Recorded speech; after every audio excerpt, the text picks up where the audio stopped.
Her zaman hat.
Rarely look.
Hello? Hello? Is anybody there?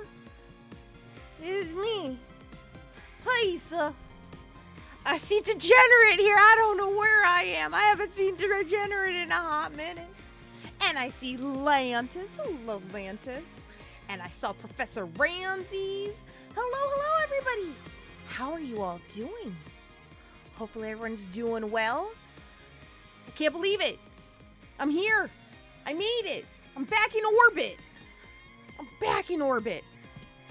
That's great. Hopefully everyone's doing good. This is twitch.tv/PizzaMade. I am the head maid in charge here at PizzaMade. It is a pleasure to serve you. It is Tuesday, May 27th, the year of your Lord 2025. And this is again twitch.tv/PizzaMade. If this is your first time here on the channel, first and foremost, welcome. I'm a Phantasy Star content creator here on the channel. Basically, what I like to do is I like to play a lot of all things Phantasy Star, whether it be the JRPGs, it could be the online iterations, it could also be, games heavily inspired by Phantasy Star. There's some science fiction fantasy, and every now and then I play games that the community likes to send my way. Okay, wait, I need a moment because I thought we were starting off real strong here. I thought we were starting off real good, and I was all happy. I'm so excited. I'm so excited to interview Lantis today. And then he pulls this. He just pulls this. No, Blongy! I have to put on the hat. Hold on. Because nobody in this stinking planet lets me have my freedom without the hat. No, Blunky. Cloud Tracker! Hello, how are you? Oh, you guys are here, and none of you put the pineapple hat on me. Nanto, I can't believe you put the hat on me. One job. You had one job. I thought, we were broing down. I thought we were like, we were bros because we were all like fantasy life. And then you're like, oh, fantasy life, put the pineapple hat on your head. I'm so festive. Is that what it is? I'm bringing the summer energy. That is the nicest compliment I think I may have ever heard regarding this pineapple hat, Naplungi. Thank you. Thank you kindly. Yeah, that is Lantis. That is totally your husband. That is your husband. Now, we have a lot of stuff to cover today because today we have our monthly installment, episode 12. I cannot believe 12 episodes of Margarita's Happy Hour. If this is your first time here on the channel and you've never been here for a live Margarita's Happy Hour, it's pretty simple. Once a month, Margarita likes to meet in various games with various community members of the Phantasy Star community. You could be a content creator, an active player who just loves to help out the community.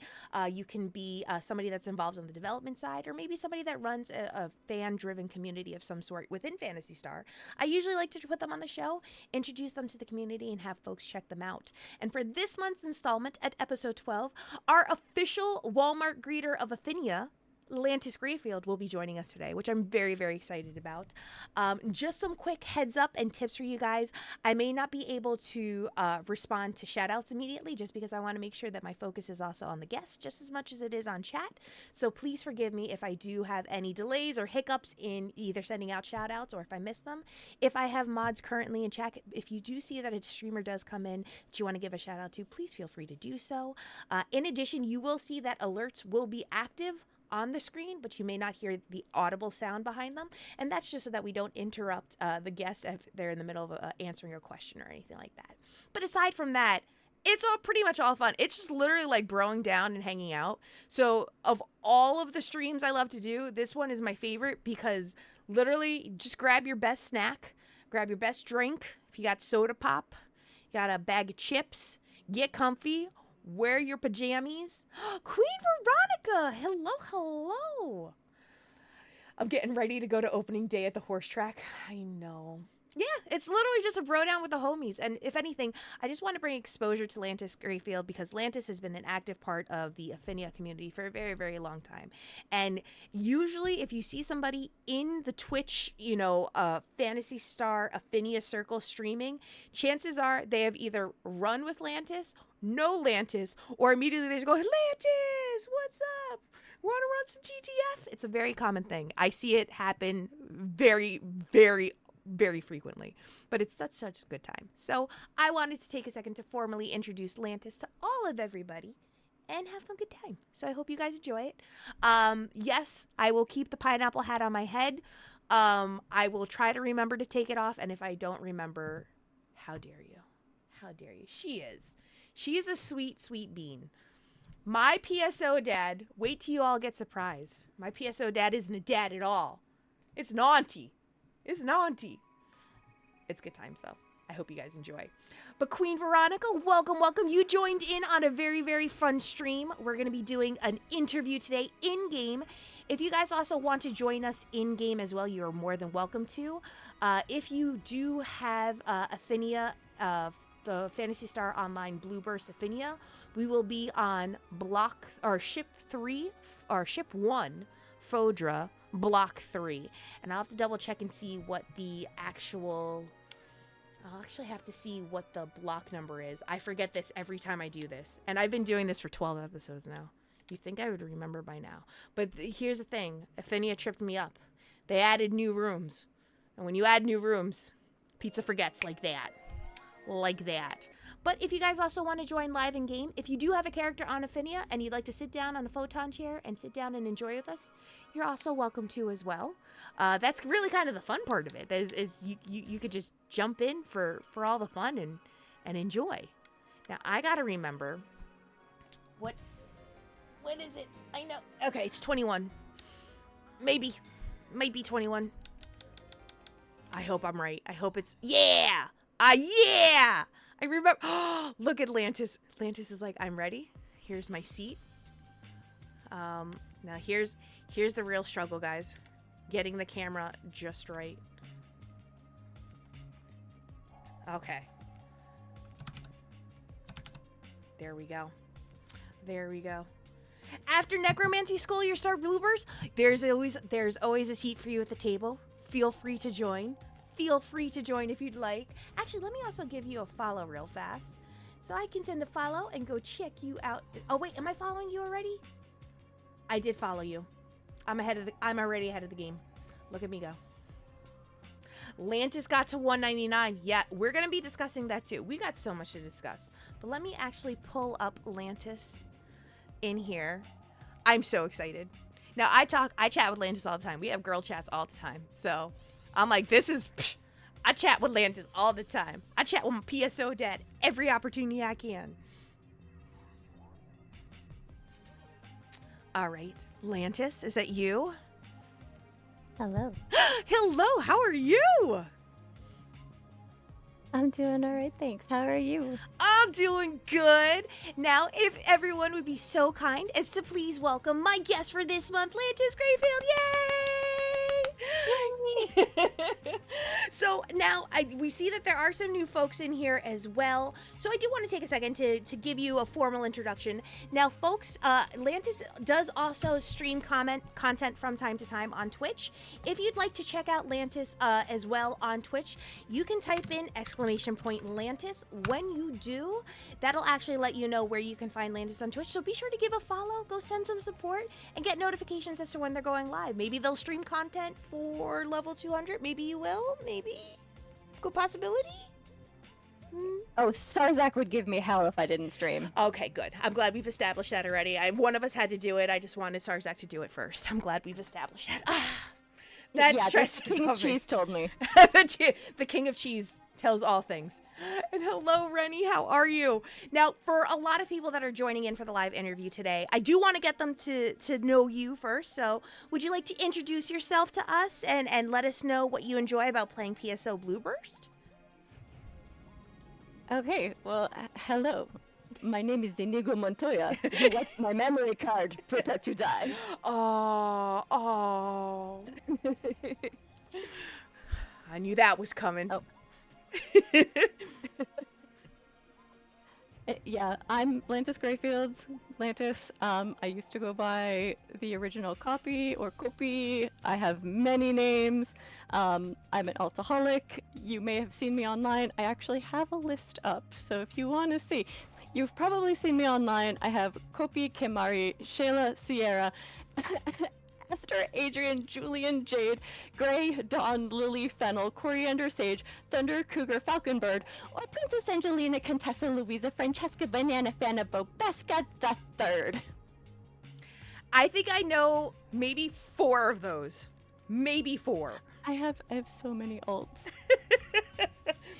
Listen, a serious problem. That just makes you that makes you versatile. That makes you diverse. That makes you objective and open-minded to all classes. You know what? You forgot to add Sarzak too. You got to add Sarzak to that list at this point. As Ramsey pointed out. Yes, Ramsey's. I occasionally have Lantis cosplaying as Sarzak. So, do you have? Would you say Lantis is definitely the main, like the grandfather of all the alt children, or? Yes, he is the ringleader. So what you're telling me is you have an organized crime syndicate of Lantis and alts is what we've established here. All right, fair enough. Now, what do you enjoy doing the most in Phantasy Star Online Blue Burst? I like running around and lurking in people's Twitch channels, and then, if by chance they say, okay, we're gonna open this game in hopes that people show up, and I'm people, I should be there. So do you see yourself just frequenting, like, what is, okay, so now this is where we're starting to get down to the nitty-gritty. Now we're asking the real questions here. You go into different Twitch channels and you see who opens up parties. Do you kind of set yourself up in a specific position in the lobby in preparation? Like, I'm ready. This is my time. I want the minute that they open up that party, I'm there. I always ask first. I always let the people know who I am, what characters I have at what levels, if they're looking for someone specifically within their level range, or if they want, I'm like, I can be high-level support, but I don't have to melt everything. A lot of people are intimidated by the level, and I say, like, that is not the case. I'm like, I won't even stand in the same room as you. If you don't want me, deflecting enemy attacks, like, if you want to be in there doing your own thing, I always go at the player's pace. Okay. That's completely understandable, because I know that there are definitely, for newcomers and beginners that jump into the game, they're very apprehensive and hesitant. Like, they're afraid of doing, I know for a very long time, I was very afraid of doing episode 4 content and 2 content, and I was like, let me just stick to 1. I like this forest. It's a good forest. What's wrong with this forest? It's a great forest. I'll just keep running this forest over and over again. Do you see, like, do you notice that there's a shift of, like, maybe player base during certain peak times and peak moments? Definitely during the different holidays, and particularly the anniversary in August. There are a lot of people running. Most of the time it's episode 1 or episode 4. You see very little episode 2 going on. That's because it's hard to navigate through episode 2, is what I've come to realize. Episode 1 and 4, I know that area like the back of my hand. Episode 2, I get lost finding where I need to go every time. And I'm like, you know what? I can't be bothered with that. Let me just go run some ultimate stuff, some TTF. So yeah. I've been doing this for 23 years, and I still get lost in the VR temple. Do you really? Oh, okay. Yeah, I like the spaceship. Spaceship's okay. It's got the best soundtrack, but that temple, man. No. So many days. So do you have any specific, like, hobbies of what you enjoy to do aside just from playing with other players? Like, if you had, like, your dream, not even dream evening, but like your go-to scenario and setup, like, this is the evenings that I look forward to, with like maybe some pineapple juice or and shade by your side. What would be a typical, like, evening for you that you would really, really enjoy doing? Like, what content specifically would you enjoy running? Uh, in terms of PSO, I typically will either, again, like everybody else, I will run episode 1. I will go through episode 4. The crater is a little same regardless of which location you choose. But aside from that, I have days usually like on a Sunday afternoon when I just want to chill. I've got like, I've got the laundry going or whatever. It's my chore day and I'm like, I'm just gonna feed Mags all day and then wait for that timer to go off while I'm waiting for the laundry timer to go off, and that's just like my just chill, do nothing day of feeding Mags. I actually like that idea of syncing your laundry with your mag timers. I never thought of doing that. That's actually really, really like productive. I never had that cross my mind. Yeah, 2 birds. Although technically 3 birds because my Rockasil's name is Bird. Now, what is okay? Also see Trick Track Forever. Do you want to emphasize on that? Oh, yeah, that's the floor music for the spaceship. Okay, gotcha. I'm still learning some names on certain things. I'm still very, very much a baby, even though I played the game years past. Actually, how long have you been playing on Ephinea as a whole? On Ephinea, I've been playing for about 8 years now. Wow. So how did you first like stumble upon and find Ephinea then? I was actually recommended the server by some friends after we'd lost touch during the shitserve exodus. Gotcha. Understandable. So you just decided fresh start, gonna, go there. Yeah, gonna go there, make the same FOmar I always do. This is technically Lantis version 3. So you never thought to change your name then to Lantis V3 and be like, this is the 3rd iteration? It's almost like you've become Lutz. And you're just like, I just keep coming back in different like renditions and iterations. Did you ever like parallel it to the JRPGs?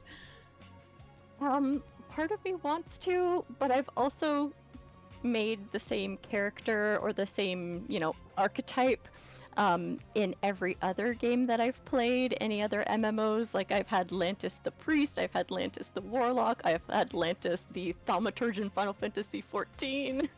See, now that is a very interesting concept, and this is something that I know a lot of longtime gamers do, especially if you're a fan of like MMOs or open world games. You create this quintessential character, this OC from one game, that you kind of translate or parallel to other games. I call it the Infinite Hero Syndrome. I don't know if anybody's familiar with the books by Michael Moorcock. It's a beautiful explanation for it. So you're completely familiar with what I'm talking about. And right now the name of the character completely escapes me. I think it's Elburn of Melurbanay. I can't remember the name. It completely escapes me. But that was essentially what he did, was he literally took this backbone DNA of a character and transported it into all of his different volumes and literary works. And it literally became this character that's like an infinite hero. And I think to some degree, us as players in whatever game we're playing, we have that same backbone DNA. And I believe that to some degree, it's almost like our characters or our OCs are kind of a facet of us. Do you feel that in a lot of ways Lantis carries a lot of similar traits to you or facets? Yes and no. I mean, that is the reason why he has the long red hair, because I had the long red hair at the time. I could see that. I could definitely see that. But aside from that, I'm like, okay, the rest of it, like his tall stature and everything, I was like, I'm 5'3", so. Listen, there are some things that we aspire for in life. Some of us just want to be a little bit taller. Some wish we were a baller. We wish I had a girl who looked good and we would call her. I get it. I see what you're throwing down. Now, do you also have any hobbies of what you like to do outside of the game? Well, a lot of people consider me a retro gamer, but the games were new when I started playing them. They're not retro yet, because I too am not retro. I refuse. But yeah, I'm like, what do you mean? People will be like, oh, you're playing PSO, you're playing a retro game. I'm like, what do you mean? This game is only, oh no, it's 25 years old. It's age is just a number. It's just a number. And do you actually play a lot of the PSO games? Like, have you played like episode 3 and the other ones as well? Yes. Yeah. I still have my GameCube disc hovering around here somewhere. And another funny thing I noticed as well is you have quite the collection of Phantasy Star too, right? I wouldn't say it's anywhere near completion, but I do have quite a bit of Phantasy Star merchandise and different games and stuff. Oh, how long has it taken you to like get through it and start building up that collection? That's currently what I'm currently doing right now. So, I mean, most recently it was a few years back actually. There was a local game trade, and I found Phantasy Stars 2, 3, and 4, and they were like, geez, how much were they? But anyway, I got them. I got 2 different versions of the GameCube. No, the Dreamcast games, and then I think I ended up spending like $650. It was gonna be like over 800, but I talked the guy down. He was just like, I'm like, can I have all these games, and maybe we can work a deal out, because this is a lot of stuff I'm purchasing. And he was just like, I'll give you a deal if we pay in cash. And I'm like, okay, be right back. So I was like, I ran outside.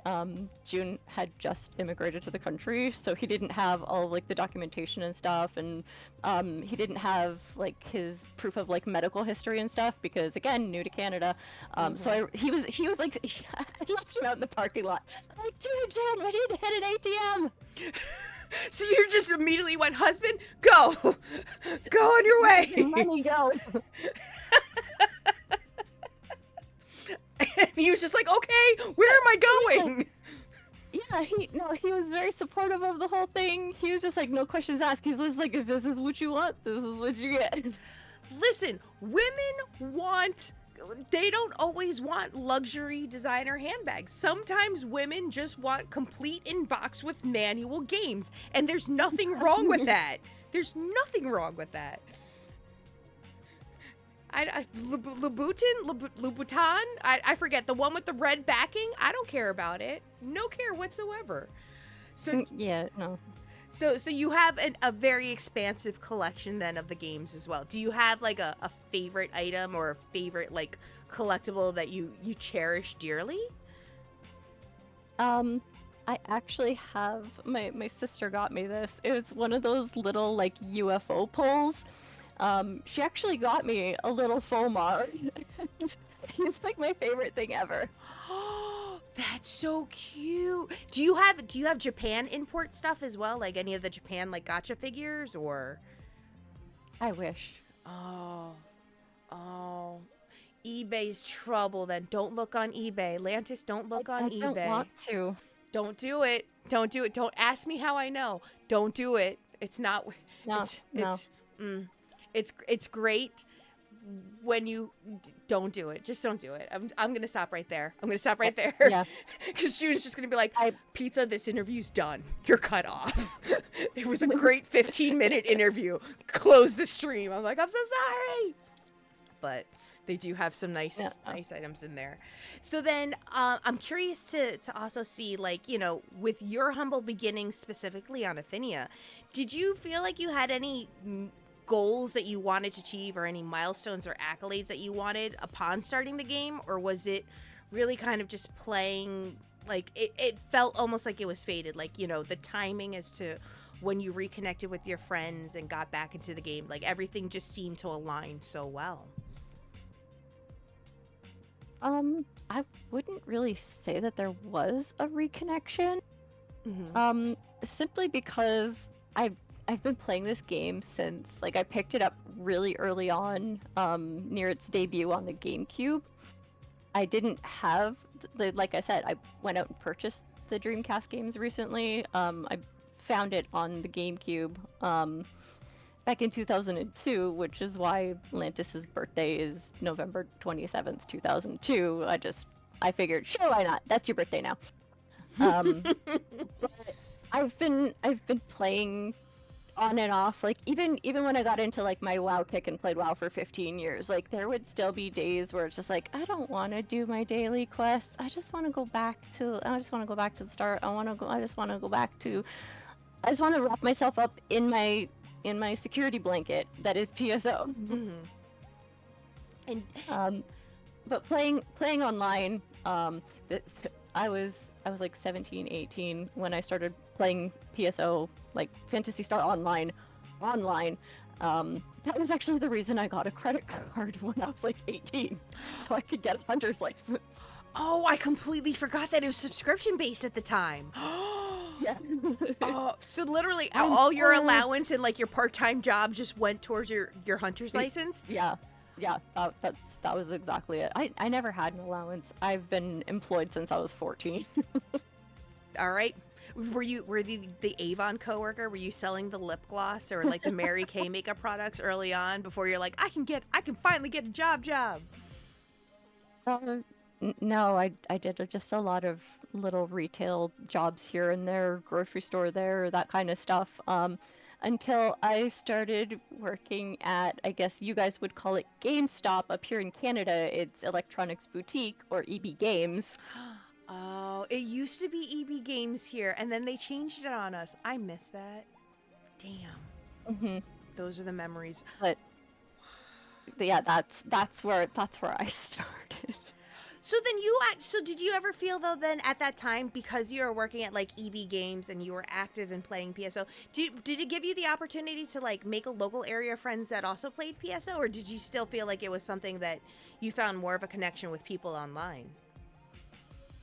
Well, by the time Blue Burst came out in 2004, a lot of them were already playing World of Warcraft, so I got into that, and then people made fun of me for playing as a resto druid, and they're like, why are you trying to solo tank this? You're resto spec.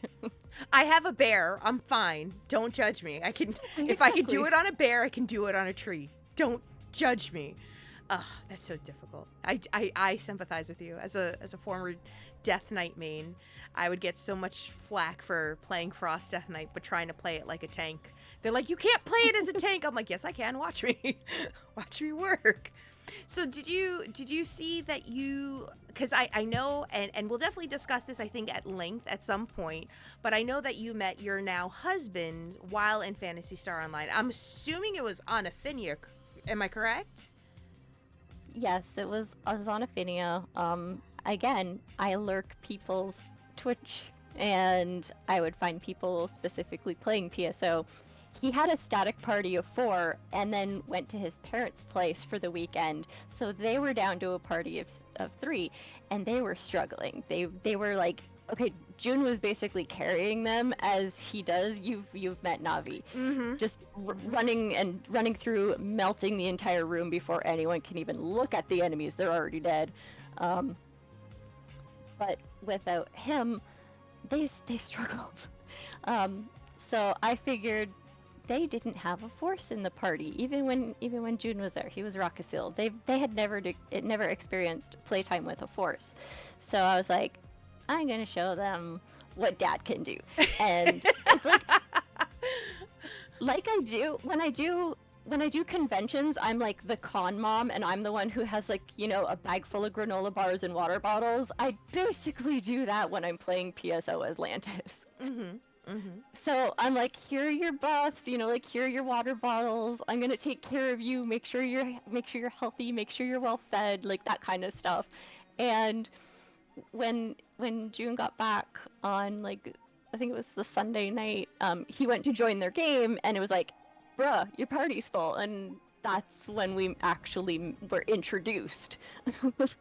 So okay, let me ask this then. And oh man, I hope I don't get in trouble asking all these questions, but I love this stuff. I love love stories. I love love. I love romance. Did he get pissed at you and he was like, who the hell is trying to take my spot? Who the hell does this force think they are? Well, they had assumed that Lantis, look at him. He's beautiful. Mm-hmm, They mm-hmm. thought I was a FOmar, and they were like, "Oh yeah, she's been a real queen this whole weekend." And June was like, "Bruh, that's a male force. That's a dude."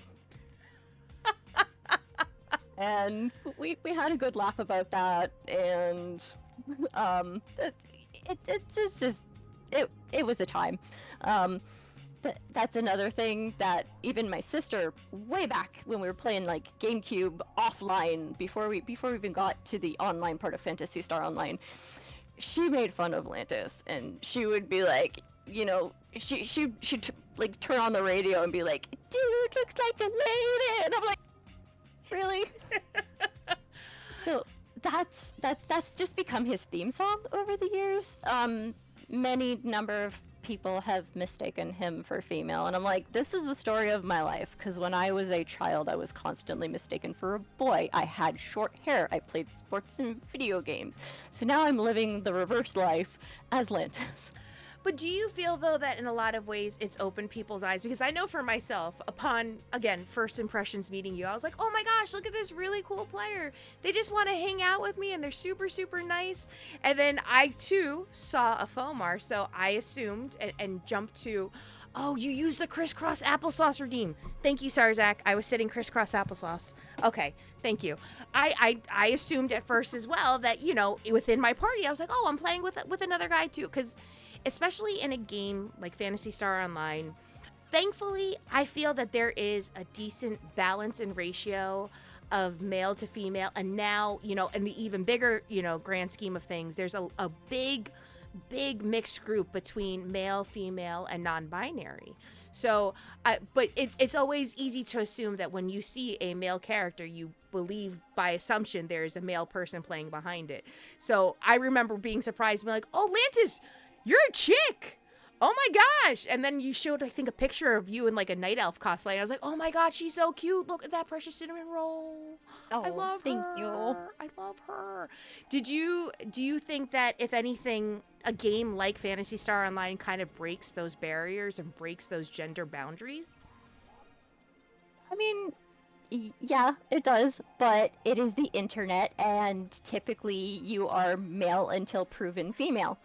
Um, as was the case when I was talking to June, we spent like the first 6 months of our, I guess, you know, friendship just hanging out in Discord and whatever, and chatting back and forth to each other, setting up like, you know, oh, I get off work at this time, I'll meet you in game. So we did a lot of like one-on-one kind of play, Mm-hmm.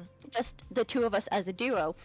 When I played with my sister, she was a Rakazil, and June also plays Rakazil. So I had that same sort of dynamic. I was always, you know, like ready to go. I was very familiar with his playstyle because my sister was a very tanky character too. That's another thing. People saying like, once they find out I'm female, it's like, oh, I should have known because you're a healer, you're a support class. And it's like, yeah. I'm like, yeah, because my baby sister is the tank. We can't both be the same class. Like, I can tank.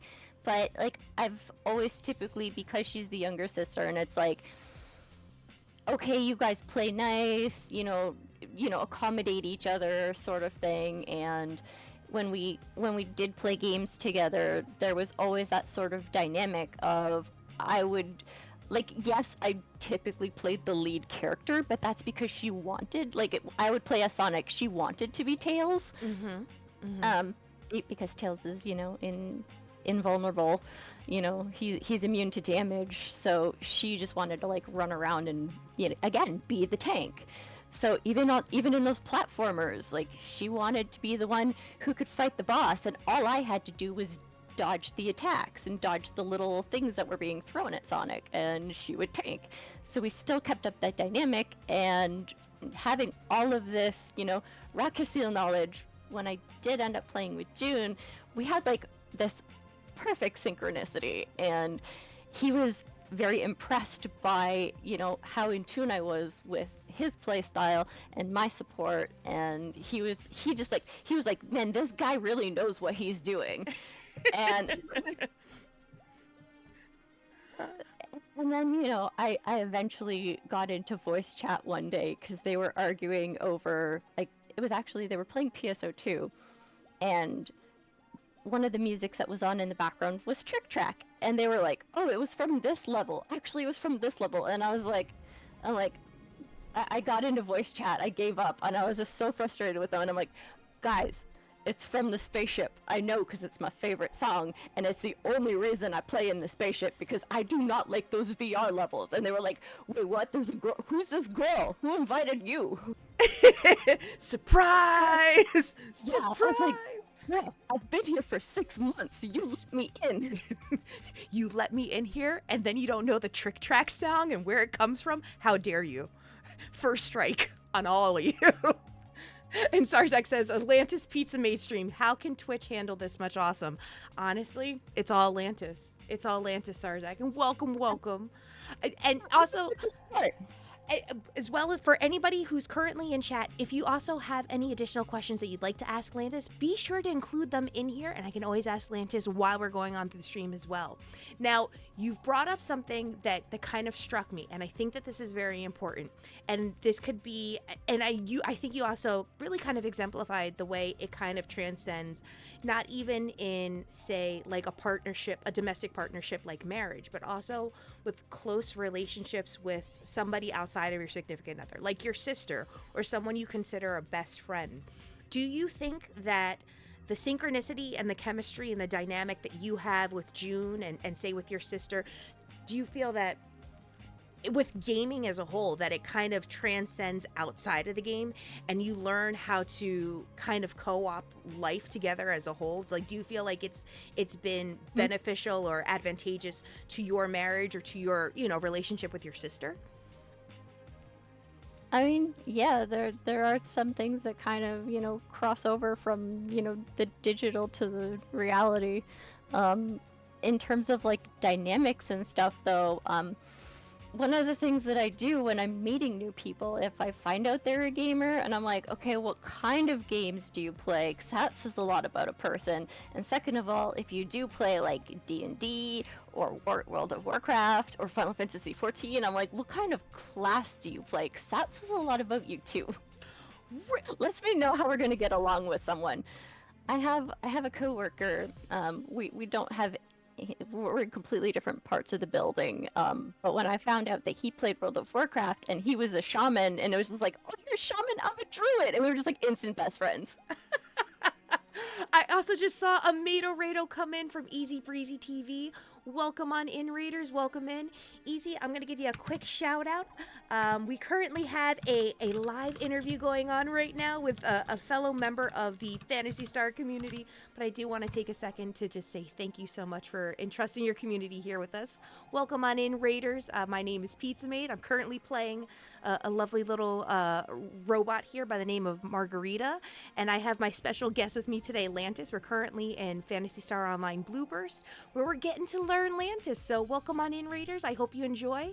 If this is your first time learning about PSO Blue Burst, if you have any questions about the game, please feel free to ask them. Feel free to ask them. And welcome in, and pineapple pizza for the win. That's right. Pineapple pizza for the win. Do you think then, okay, now I'm going to ask, what do you establish here about, because your sister's a Rakasiel, June is a Rakasiel, I too am a Rakasiel, although I play a Hukasiel an awful lot. What do you feel that we're just tanky people in real life? I mean, you're definitely, I wouldn't say like tanky, but you're definitely like, you have like that kind of guardian about you where it's just like you want to protect, your loved ones, the people around you. You hold those people very close. Okay. Do you think I'm playing the right class, or do you think I should be playing another class? Because there's people that constantly tell me, you're playing the wrong class, Pizza. This is not the class you're supposed to be playing. And I'm like, how dare you? I just want to be a cute girl. Whatever do you mean? Am I playing the right class then? Or am I doing it wrong? Have I been playing PSO Blue Burst wrong the entire time? I mean, June typically melts everything before anyone else can get in the room. My sister has usually stolen all the treasure before you can get in the room. So there's a range of Rakkasil. There is no wrong way to do it. Okay. That's what I just wanted to double check and make sure. I just want to make sure that I am, abusing my privileges as a Rakkasil correctly and breaking all the things as I'm supposed to do. As long as you give me a launcher, I'm good to go. Now, do you feel that you immediately gravitated towards FOmar and was like, I'm just going to, I don't know what this class entails. I'm just going to figure it out. Or did you find yourself kind of trying out other classes at first when you started playing the game, and then you're like, none of these feel right to me except this one? Okay, I'm gonna be absolutely truthful with you. I picked him because looking up the game, like I said, I started on the GameCube. There was no information on PSO World regarding this class. The instructions specifically said this is going to be if you're looking for a hard time, this is the character you want to choose. And I'm like, I'm game. So you just immediately went down and I don't believe this of you as a person, but it sounds like you went down a very masochistic route and you're like, I want to go on the path where there's no known path to follow. I'm just going to forge my own path. Okay. Do you tackle a lot of things in life like this? I mean, that's typically how I've done conventions in the past. I'm like, I know nothing about this except its location. Let's go. Well, see, now there's a lot of people currently in chat that are also saying the same thing. General Peaches said wrong class. What does that even mean? I'm assuming by race class combo, it's almost like a personality quiz, because there was a time, if I'm not mistaken, in PSO World where you could take a quiz and it would tell you what class you're strongly suited to, and it told me all the time that I was a phone world, and I was like, how dare you? You're lying to me. I'm not a phone world. Whatever do you mean? So, I mean, it to a degree, PSO Blue Burst does give you a range based on personality traits. So it's very possible that you could choose the wrong class and really frustrate yourself. Or you can take it with the mentality like you have, Lantis, and just say, no, I'm going to make this work. Watch me. Hold my soda pop. I'm ready to go. Let's grab my Timbits and let's go. We're going to do this. And a lot, and I did that. It was exactly that. I was like, oh, I'm a wizard. Hold my cane. I'm using guns. Okay, we need to talk about that too. We're gonna bring that up right the hell now. And I see Cloud Trekker saying, LOL, that's pretty much how I ended up maining as FOmar. Is literally, they're just like, no, I know nothing about this. Watch me go. Now, okay, so Lantis. One of the so Lantis, I feel I you can't see it, and this is the beauty of being a PNG tuber, but I'm tilting my head like a puppy right now, and I'm just like, Lantis. When I first met you and I saw you in the Force garb with no Force weapon of sorts, but only guns, I went, I'm sorry, I'm today years old. I just learned that you can play guns as a Force in Phantasy Star Online. Surely Lantis is going to change back to their rod or their cane, and you never did. And I went, oh, okay. Well, maybe it's just the level. We'll try something new. Lantis, I don't think I've ever seen you not use a gun. Can we talk about that? Can we reflect and kind of go into... Go ahead.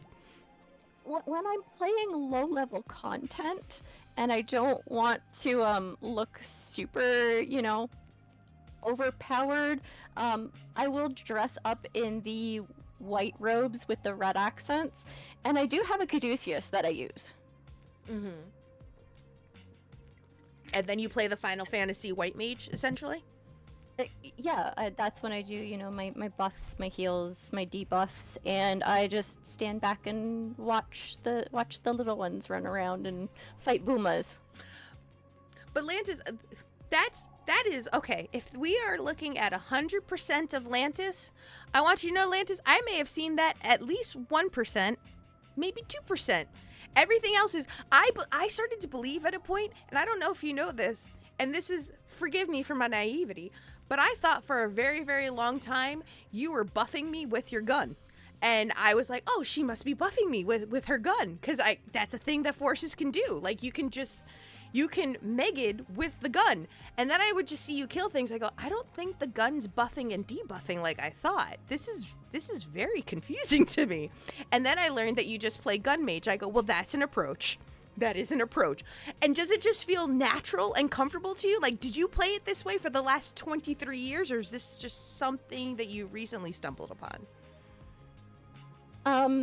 It's something that I picked up specifically in Blue Burst, on Ephinea, actually. I didn't do a lot of gun mage prior to that, but then I found, heavenly power units, and I was just like, yes!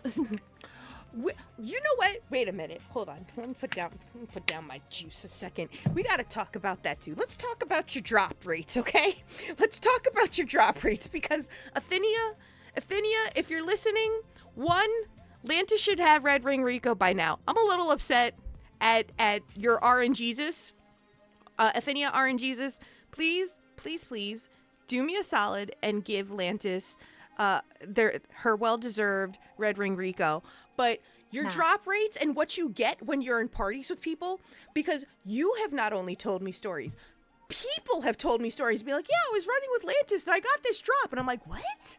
How? And they're like, I don't know. I was just running with Lantis and it happened. And I'm like, how does, do you have like a special, did you spec into that, or is that just natural? This started a long time ago, actually. It happened, my first instance was actually in World of Warcraft, and the Halloween event was going on. It was the very last day of the event, and I had just reached the minimum level requirement to get into the Headless Horseman's event. I had a friend, who asked a few of his guild members, like, hey, she's undergeared, she has nothing, she just wants to see it, she just wants to see the event. It's the last night, we haven't run it yet, because it's once per day.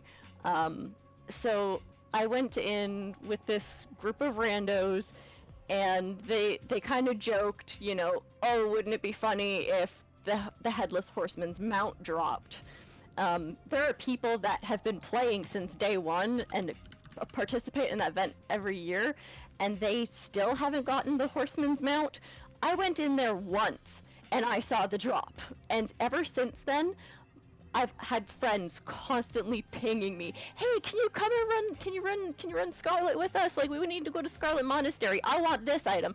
Every time I went with them, the item that they were specifically looking for would drop for them. But here's the thing, that transcended. That didn't just last in World of Warcraft. That's transcended into PSO Blue Burst. So it's everywhere now. I don't have my red ring, and honestly, I'm not mad about that. I've only killed falls. I think the counter. I do have the add-on counter. I think I've only fought Dark Falls about 100 times at this point. I'm like, I'm not mad. But it's funnier that I don't have it. While this is true, I think you deserve it. Justice, Red Ring Lantis. Can I get hashtag Red Ring Lantis in chat? Because listen, I have no luck. I'd like to believe in some ways, to make myself feel better, you took my luck. I don't know where you put it. Maybe you put it in a drawer. I didn't have much to begin with, so it's probably really, really hard to find anyway. It's probably lost in the shuffle with like coins and whatnot. But I think you need Red Ring Rico, and we need to make Red Ring Lantis a thing. And I think, once you finally get your Red Ring Rico, because it will happen. I'm very confident that it will happen. And when it does, we can all just write in hashtag Red Ring Lantis and social media and confuse the hell out of the internet. I just want to take this idea and throw it over at you, and just let's see what manifests from it. Oh, Peaches, you want PGF? that was actually another time that I got something that I wasn't looking for. I was helping out again random people I saw on Twitch, and I don't know if you guys know Hellcleave, but he was part of that group too. And the streamer and his friend were looking specifically for the parasitic gene flow, and were running Respective Tomorrow. Hellcleave and I joined. You know, we like helping people. We're both stream snipers. So he joined the party. I had joined the party. Guess who it dropped for? The person who wasn't looking for it. Oh my god. Now, do they get... Now, I'm hoping that everybody's in good spirits about this, and they're like, congratulations, I'm so happy for you. But has anyone ever been like, that's mine. What are you doing with my object? That's supposed to drop for me. Every time I've seen stuff like that, every time it's happened, I did offer. I was just like, you guys are looking for this. It's gonna sit in my bank for the next 3 years. Do you want it? And they were like, no, it's yours. Mm-hmm. You take the honorable approach. I respect that. But listen, what if it has good hit on it? That would be my first question. I'm like, well, what does the hit look like on it? That's the thing. The PGF is used on other, like, it's something that's used to upgrade weapons. So it doesn't have any stats or anything on it. But the first time, like I said, I'll go back to the Horseman's Mount. When that dropped, I passed on the roll, and they were like, "What are you doing? Why would you pass?" I'm like, "You guys did this. You guys did this for me as a courtesy, as a favor. I'm not gonna take the thing that you are after. Like, this is something, you know. Whoever wins the roll, that's my thanks. You know, for you guys taking me on this adventure with you." See, I respect that. I think, unfortunately. I've joked about this in previous streams as well. I think based on the order of where you are in the I'm a child phase, like the oldest child, the middle child, or the youngest child, I think that's where your luck runs. And being that I'm the youngest child, I think I have the lowest luck ratio. So that's what I tell people. I tell people it's because I'm the youngest child. Are you the middle child, or are you the youngest or the oldest?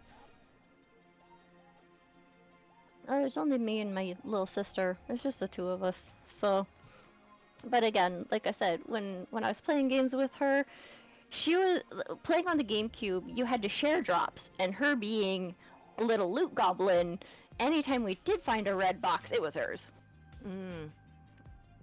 Okay. I have horrible luck, so I just attribute it to the fact that I'm the youngest child, and that was always kind of, it made me feel better. I slept easier at night about it, so I wasn't sure. I was like, maybe if you are the oldest, by default, usually the oldest has a good ratio of luck. So I don't know if it works that way, but I always check. I always check just to kind of reaffirm my conspiracy theory about it. I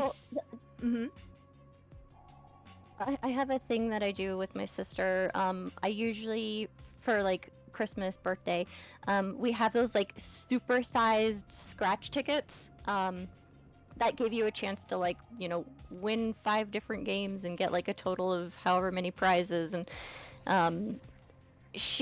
every time I buy one of those types of tickets for myself, I never win. If I buy it for her, she has never come away with less than, I think, $125. See, it is. That's it. I caught you. It's the oldest child syndrome. You have the luck of the oldest child syndrome. It's kind of like the luck of the Irish. For me. No, that's fine. That's the luck of the. It's like the luck of the Irish, but it has nothing to do with being Irish. Or it could be. I was gonna say it could very well be the luck of the Irish too. I didn't want to jump to that conclusion yet. I didn't want to do that. I didn't want to talk about racial passives. But see, you have the luck of the oldest child syndrome that you pass on to other people, and you do the same thing in game. This is why if you are the youngest child in a family, you're fucked. In the nicest possible way, you are fucked in luck. That is our motto. There's a reason I don't gamble. I'm not good at it. And I can't win even in video games. So this should be a sign to you then to know that you have the hand of the oldest sibling. And in that hand of the oldest sibling comes good RNG. It's not as good as the middle child. Middle children always get the best luck because they were set in the middle. but you still have a very good, decent ratio of luck. That's my story, and I'm sticking to it. But a lot of people in chat want to offer to run Red Ring with you and help you get that red ring so we can make Red Ring Lantis a thing. So it's going to happen.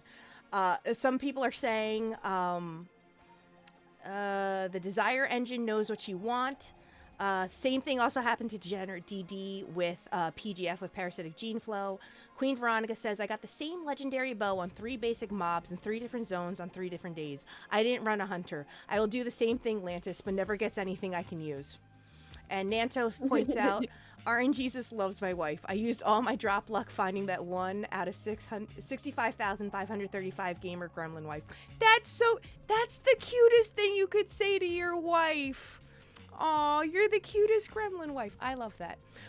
Peaches also said, I was running for a Psycho Wand during the anniversary event 2 years ago and was in game when it dropped for someone else. I ended up in the screenshot they took as well.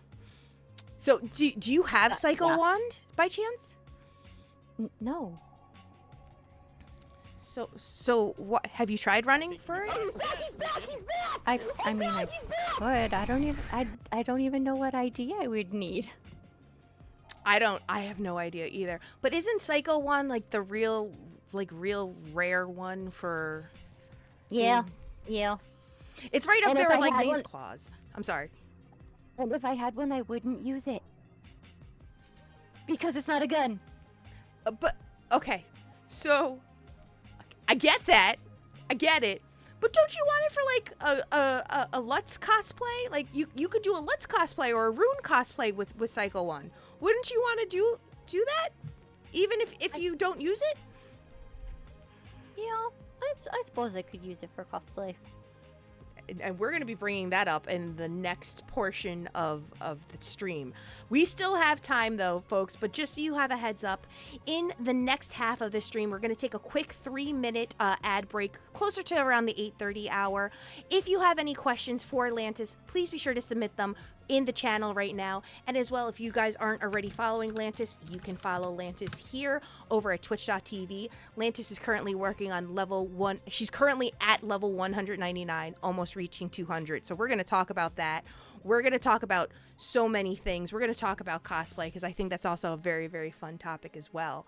But I just want you to know that I want to make Red Ring Lantis a thing right now. Like that's where my heart is.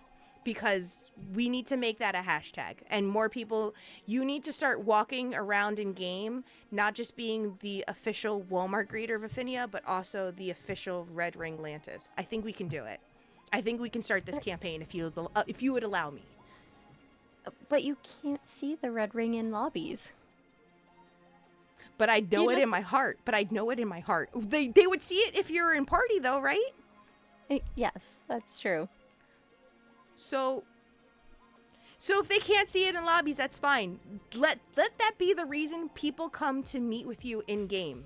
Like purposely form parties where it's literally like party name, Red Ring, password, Lantis, and they just come in and look and see if you are the Red Ring Lantis, and then you show them and you say, I got it. And they're like, well, what do you do with it? And you'd be like, not much. I have it though, but I got my guns. I'm good to go. So what would you say is your most rarest weapon that you currently own?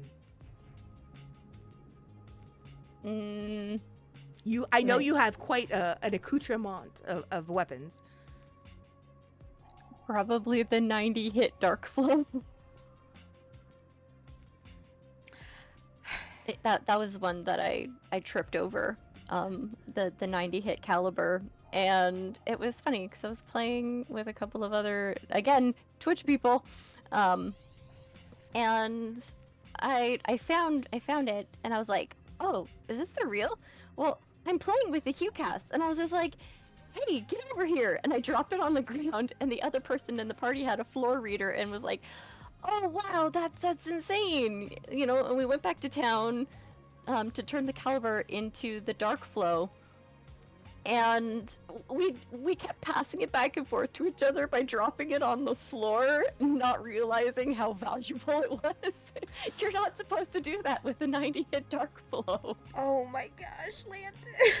So eventually, how did you guys decide on you being the one to keep it? Like it was a easy like, okay, You can have Well, it.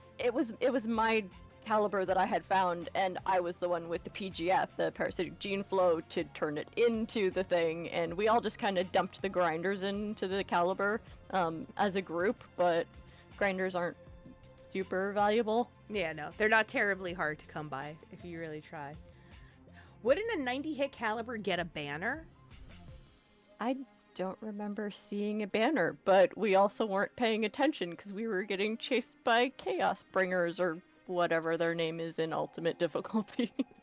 Now, you would think if you were the person to have gotten that drop, not only does the banner appear, it should literally like flash in yellow so that you are aware, like, oh shit, you did something, you got something real good.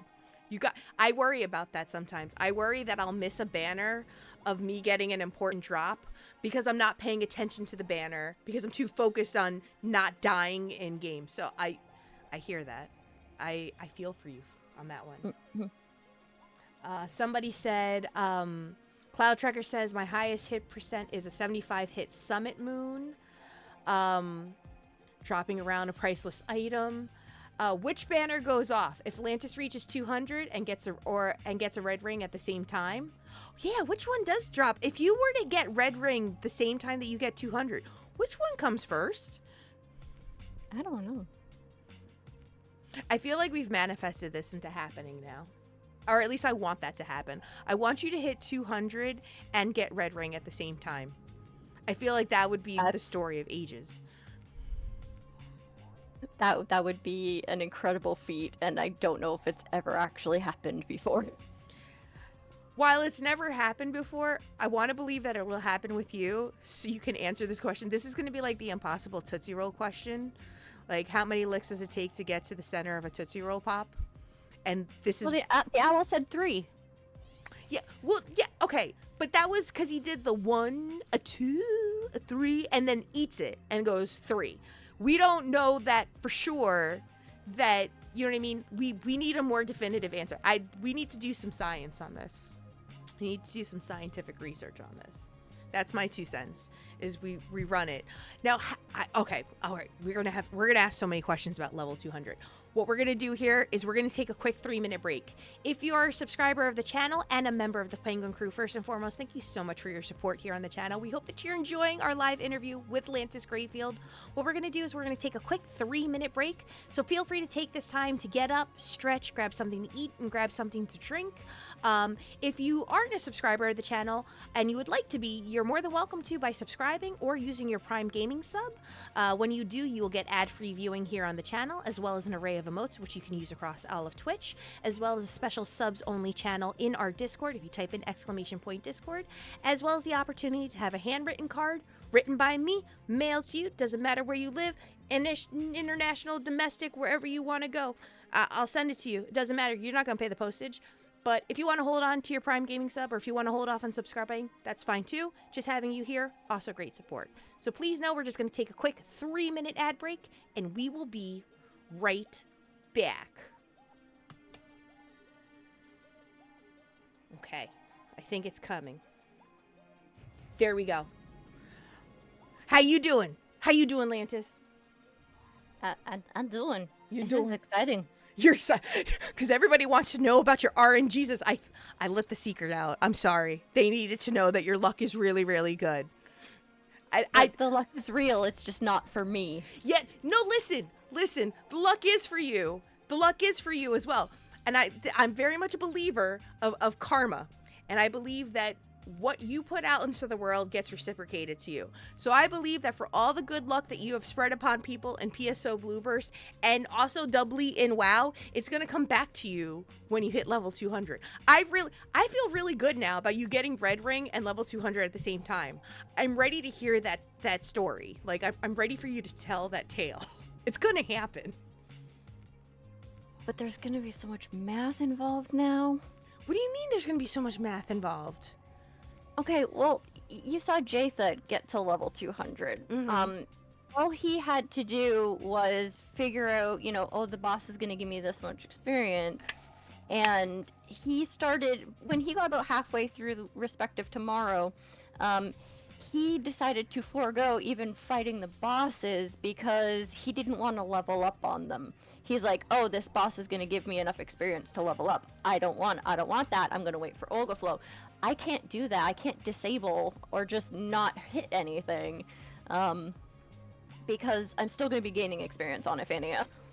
I mean, is it the math of wanting to do the math, or it is like math? It is physically impossible to avert, so that you cannot get to 200 in Dark Falls.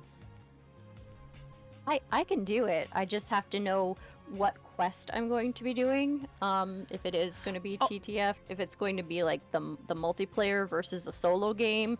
If I do end up playing with friends who want to join me on this quest to 200, because the experience gains are going to be different. It's math. It's math on math, and I'm going to have to know when to stop what I'm doing and start that quest so I can hit 200 when I'm supposed to at Falls. So I'm just going to put this idea out there, and I'm going to throw it on the wall, and you tell me if it sticks or not.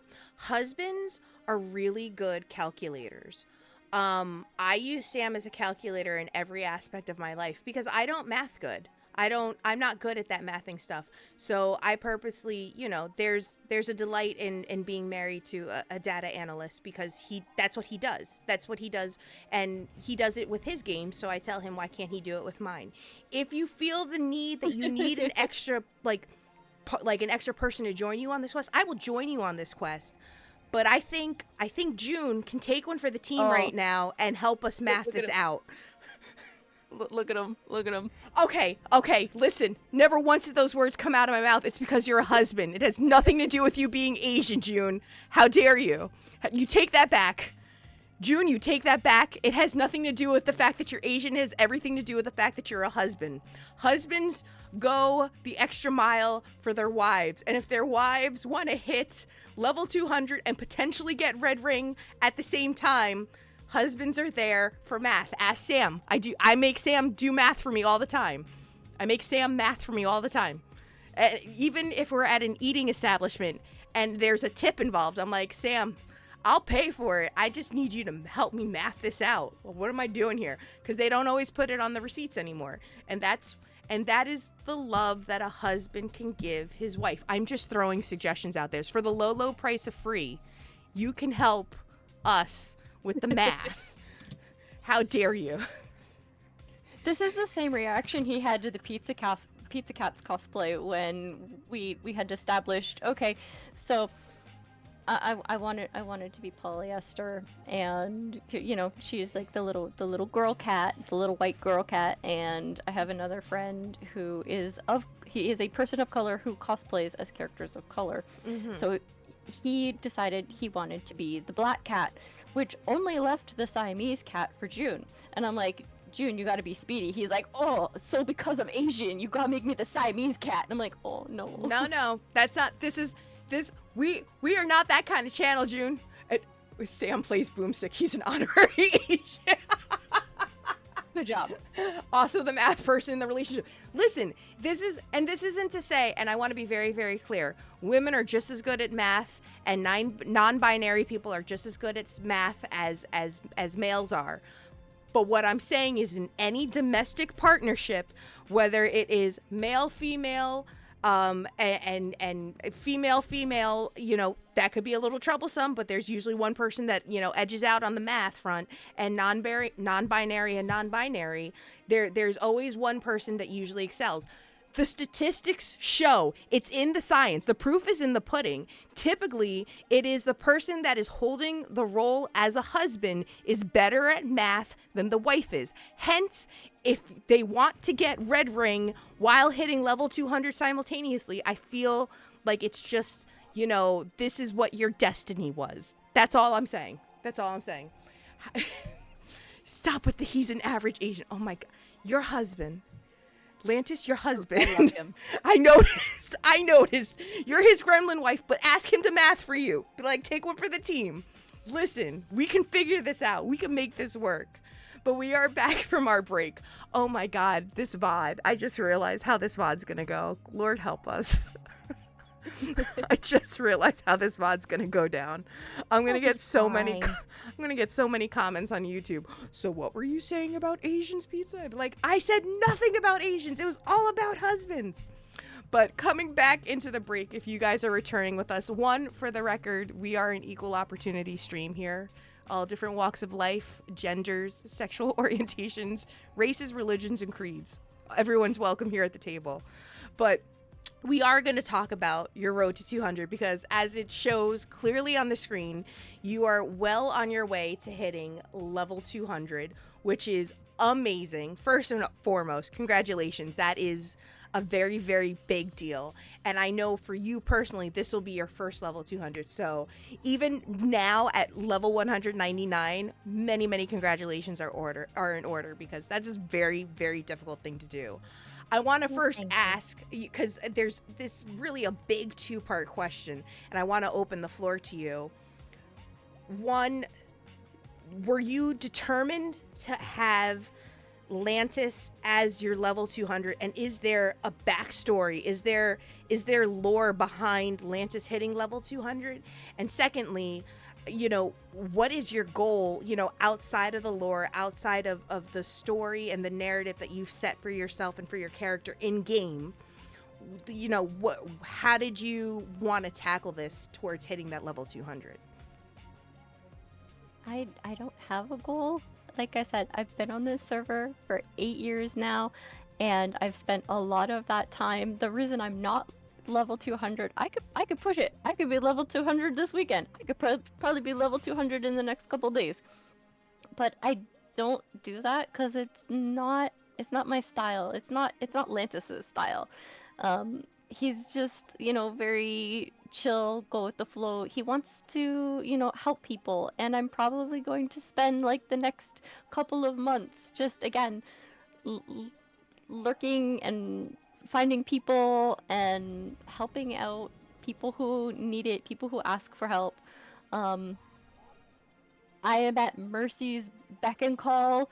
If she puts up a banner saying, hey, this low-level party could use a friend, and I'm like, I'm there, Mercy! I love Mercy. I still need to meet her. Yeah, she's a good bean. She's absolutely precious. Actually, just before you got here, she was throwing up some banners saying, hey, there's a very hard Greeno party that, you know, if you're looking for this particular drop, you know, these people could use some help. And I'm like, oh, I would love to be there right now, but I got this thing to do. And I'm like, my established friends come before, you know, finding new friends. And I'm like, there will be other games, there will be other people that, you know, are looking for, you know, any sort of companionship, whether it's, you know, like a you know, let's meet up once a week, or I will play a single game with you and then never see you again. Like, that's I'm very flexible in that regard.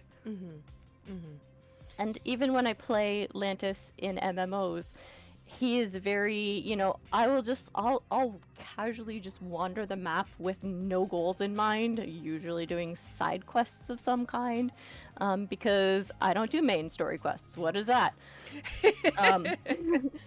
So when I'm off on my own, you know, wonderful magical adventures that have nothing to do with the actual in-game story, and I'll see someone, you know, they're fighting a couple of enemies, and then something respawns behind them and they're low on health, I'll just walk up, heal them, and then walk away again. And, you know, they got through their fight and they'll be like, hey, thanks. And I'm like, you know, we'll see you around, maybe. And that's the kind of player that Lantis is. Like, he's just... I know we've, you know, barely touched on this in Discord, but he is the littlest hobo, where he just wanders in, helps people, and then wanders away again. But do you have, I know you have a very intensive backstory on Lantis. Do you want to share or divulge what you feel comfortable sharing? I mean, if you want Lantis lore, I've got 20 plus years worth. He has a full name, his full name, Lantis Kelly Greyfield. Yes, I named him after myself. His birthday, as I said, was November 27th, 2002, because that was the day I created him on the memory card back on the GameCube. I made him 6'7" because I had a friend in high school who was very self-conscious about being so incredibly tall, and I'm like, you know what? Lantis is 6'7". You guys are tall buddies. Like you guys are bros. And what else do I have here? His blood type is B positive, red hair, blue eyes. He's left-handed. He's nearsighted, which He's I left-handed? did. Yeah, I actually did that because on the box art of the GameCube, it actually shows the FOmar wielding the rod in his left hand, and I was like, you can make a left-handed character because I'm left-handed too. And So I was like, am I! that is so cool. I'm like, Lantis is gonna be left-handed too. And then I got in game, and I'm like, it won't let me equip, like, I equipped the same weapon, and I was just like, but it's in his right hand. So I'm like, you know what? I don't care. His lore, he's left-handed. And having the lowest accuracy of any character in the game, I also decided he's nearsighted, which is why he gets the accuracy penalty the farther away he is, which is why he's a terrible gun mage, but that's not gonna stop him. But I love that you've developed this over the course of so many years. Do you feel that in a lot of ways that it's developed your bond and your relationship kind of with, one, your play style, and two, playing with him exclusively? Or not even exclusively, semi-exclusively, because you do have many, many alts. Lantis is just like my storybook character. Like you said, he's my infinite hero. He's everywhere. He is my everything. Anytime I want to try something new, I'm like, Lantis is gonna try this for me. We're gonna experiment. Lantis, whatever happens, happens. Again, you have pretty good luck, so I think you're gonna turn out okay. I'm not too terribly worried about it. He'll be fine. What? It's not gonna explode in his hand. Oh, it exploded in his hand. He's fine. Nothing, a little bandage. Resta. We're good. We're good. Resta for days. Exactly. he's used to this kind of punishment. He disarms traps with his face. Oh my. Oh, Lantis. Don't do that. That hurts. That hurts. As an android, that hurts. Now, I'm going to ask you the real hard-hitting question here. And it's not very hard-hitting at all. It's semi-hard-hitting. But what happens in Lantis's adventure once you hit level 200? What is the future for Lantis going to look like? Does that mean it's time for him to take a vacation and you start working on another character? Or do you feel that you're just going to keep kind of hitting in the same stride as you do now? No, see, with Lantis, he's you know what? I'm with Peaches. Lantis is the kind of person who's gonna hit level 200 in a normal difficulty. Oh my god, it's gonna be on a Mothman or something, and I'm like, oh my god. This is the one enemy in the game that yields 1 experience point when you kill it. That is exactly how it'll happen. There you go. And you know what? I'll just keep playing that normal difficulty game. I'll be like, oh cool, level 200. Hey guys, you want to go fight the dragon now? I'm ready to go. I hit level 99 on a monk in Ragnarok Online using a Sora on a pouring. Oh, that's a long time. That's you know what though? I don't hate the idea of hitting level 200 in like the funniest way of just like, oh, I opened a box. Ding, level 200. I've had that happen in experiences of like hitting max level in other games. It's not a bad concept either. Can you gain XP from disarming traps with your face? Asking for a friend. I wish. Because you'd be like, I've done that all the time. I actually did that with my druid when they started giving experience for like picking flowers and skinning animals. Oh, that I've actually heard many people hitting max level just from crafting and gathering, which is something that you can do in base PSO2. They don't have it in PSO Bloopers. And God, I wish it was a possibility because I would love to try that as a challenge. I always thought about doing that in base PSO2 at some point, being like, you know what, I'm just gonna keep gathering and you know, gathering minerals and getting like gathering fever and whatnot.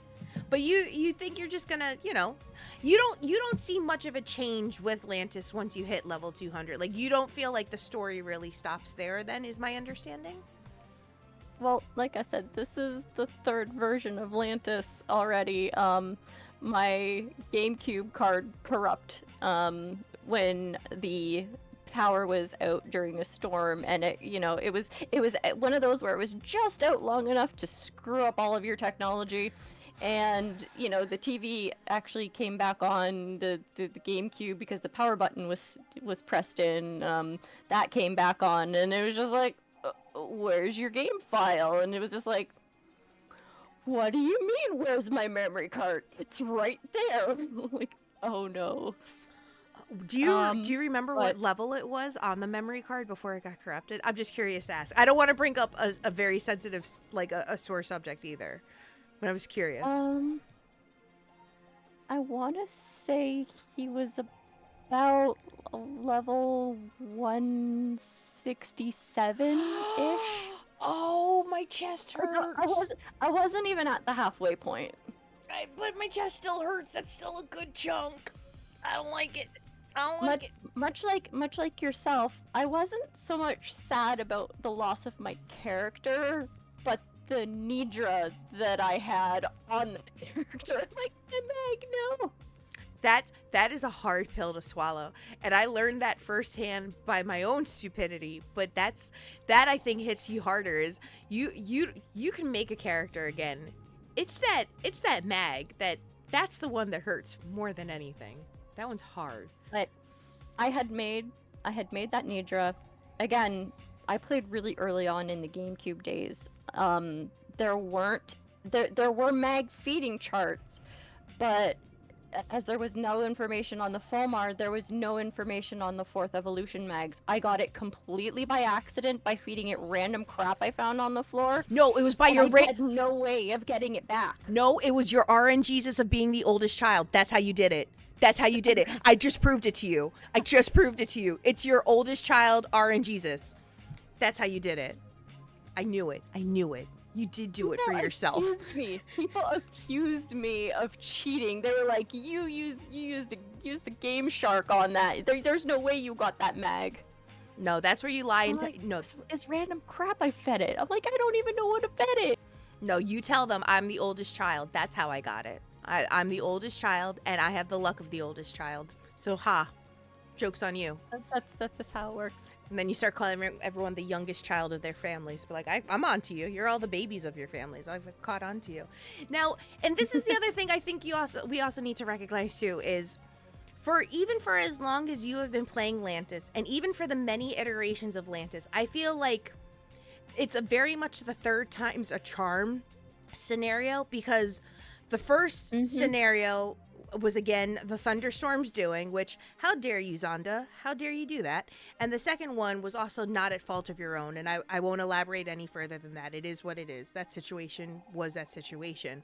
This time, there's a lot more control in the pacing of this adventure for this iteration of Lantis. Do you think that you feel like you've learned so much from the past experiences of the previous, I keep wanting to refer to them as runes, but they're all Lantises to me, like the previous Lantis, like Lantis 1 and Lantis 2, that helped you gain a better sense for Lantis 3 this go around?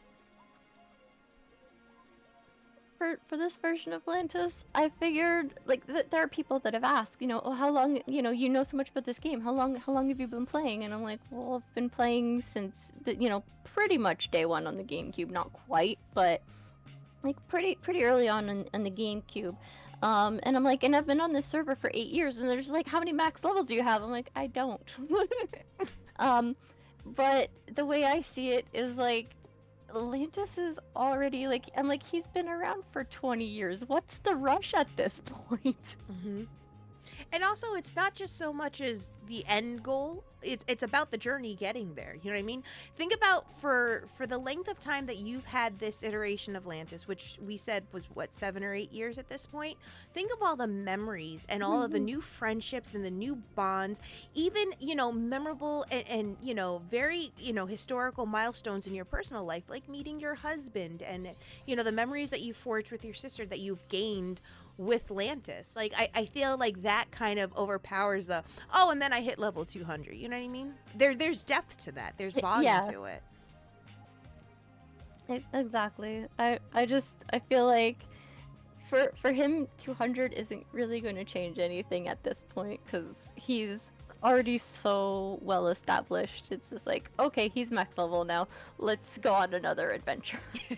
Do you feel though that there might be other characters in the arsenal, if you will, that you want to at least give a go, or at least just get some more gameplay in with, or All of them eventually. I'm undecided as to which one. I've been given a number of opinions and options as to like which character should be the next one, but almost like because there are people that are like, oh, okay, well my hunter is level 200, now I'm gonna pick a forest, now I'm gonna pick a ranger, and it's just like you go for like the trifecta, and I'm just like, I just want to keep playing force. it's like, if I'm happy here, why change a perfectly good thing? It's very much the phrase of, if it's not broken, there's no need to fix it. I'm good. I'm content here. I'm content. Yeah, the number of times that I've played, like I said, Birdie, my Rockasiel, my little pink Rockasiel, is my mag farmer, and there are times when instead of sitting around on Pioneer for 3 minutes at a time, I'll go down to Ragol and fight a few things, and the number of times that I've accidentally used like a confuse trap instead of casting Rabarda. Oh. I'm just like, oh, I have force fingers. I forged these hands to make all the force things. I don't know how to make other things. I'm fixed and set in my ways. Now, here's the other question I was curious to ask. Because you have so many different characters, do you feel like you've kind of assigned almost like, how do I want to explain this? Kind of like how Pioneer 23, Pizza is the captain of Pioneer 23. Simodian is her commander and her kind of like right-hand man. And Arya is both her stream manager and kind of handles the technical stuff outside of Pioneer 23. Do you think that you use your other alts in the game as like serving different functions to help better serve Lantis, or do certain tasks? Like, I specifically created this character so I can make specifically, this mag or get this drop or something like that? Oh, absolutely. I have a spreadsheet. I have a spreadsheet for mags, and which characters can create which mags using which formulas. It's pretty intense. But it's color coded, right? It is color coded by both section ID and the mag types, and whether the dominant stat is power, dex, or mind. There you go. Yeah, the other thing is, I have done that in many other games, in things like, again, going back to World of Warcraft, because each character can only pick up 2 crafting classes. Like, you can only pick up 2 or crafting abilities, I should say. I have like one character that would deal with like the gathering professions. So I had like an inventory, like a bank full of like the raw materials. I had like my leather worker, my blacksmith, my jewel crafter. Like, all of those were different characters, and they each served different purposes. And my favorite was my little mage, which is probably why I'm gonna go FOmar next, because she was my mage in World of Warcraft, my little blood elf mage, and she was my tailor who made bags for all of my characters. And I'm just like, you're the best. I love you. We all have that one, like, the fashion character, and of course it's also, bags is very much a very important functionality to have in World of Warcraft. So you're just like, yeah. That's all I need. Just give me all the bags. Give me the armor smith or the armorer, and give me the bag maker, and I'm all set. I'll deal with the enchanting later. But I did also want to bring up as well, speaking of fashion and bags and clothing, I don't know if chat is aware as well. Oh, it's going good, Nod. Hello, welcome into the channel. Welcome on in. Hello. We are currently doing a live episode of Margarita's Happy Hour here at Lantis Greyfield. If you guys, again, have any questions, you can ask those questions in chat, and I'll be sure to ask Lantis them as well. And also, if you want to see where you can find out more about Lantis and see when Lantis is streaming next, type in !Lantis, and you can go on over to her Twitch channel, and you can also give her a follow there and get live notifications as to when she's going live. But you did bring up fashion. So I am curious to bring this up because this is something that I was aware of, and it's something that I've seen you converse about in chats of other streamers and whatnot. You are a very active and very happy cosplayer. You cosplay quite a bit, if I'm understanding correctly. Did you? How long have you been cosplaying for? Well, technically, I was cosplaying before I knew what cosplay was, cause like I would set up like when I was like I don't know like 5 and 6 years old, like I would set up my wardrobe to like match certain cartoon characters and stuff, which is now referred to as the closet cosplay. Which again, cosplay is cosplay. You do you. Like if people see that setup, and they're like, oh, hey, that is, you're clearly, either this character or reminiscent of that character. And I'm just like, yeah. There were times I went to a convention and I had like these blue short shorts on and a rainbow tank top.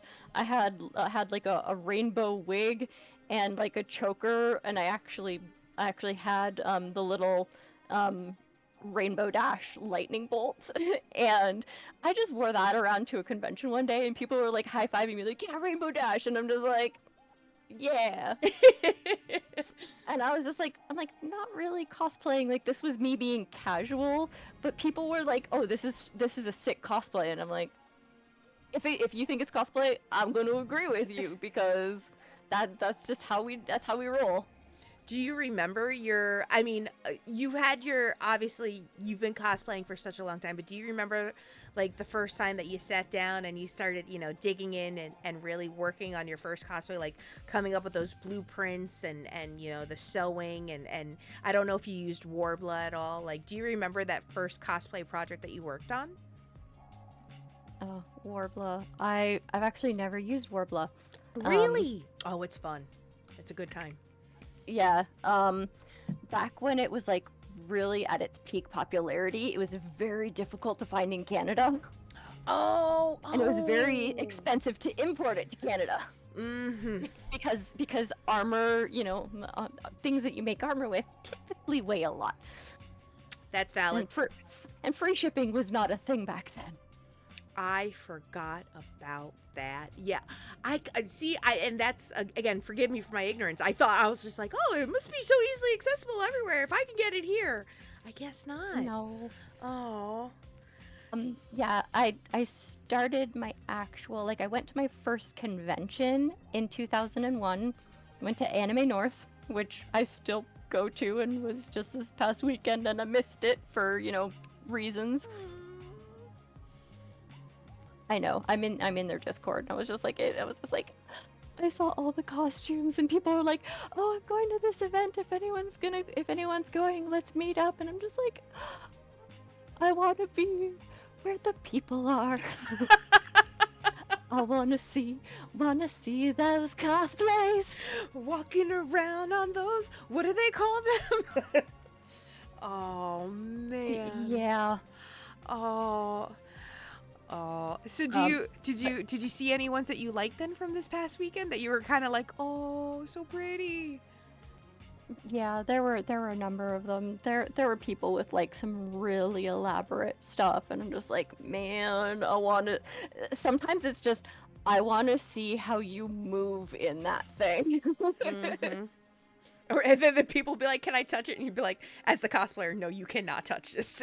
This is very fragile at the moment. Mm-hmm. Just stand 3 inches away and let's take the photo, respectively. That's all. It's all out of respect, please, out of courtesy."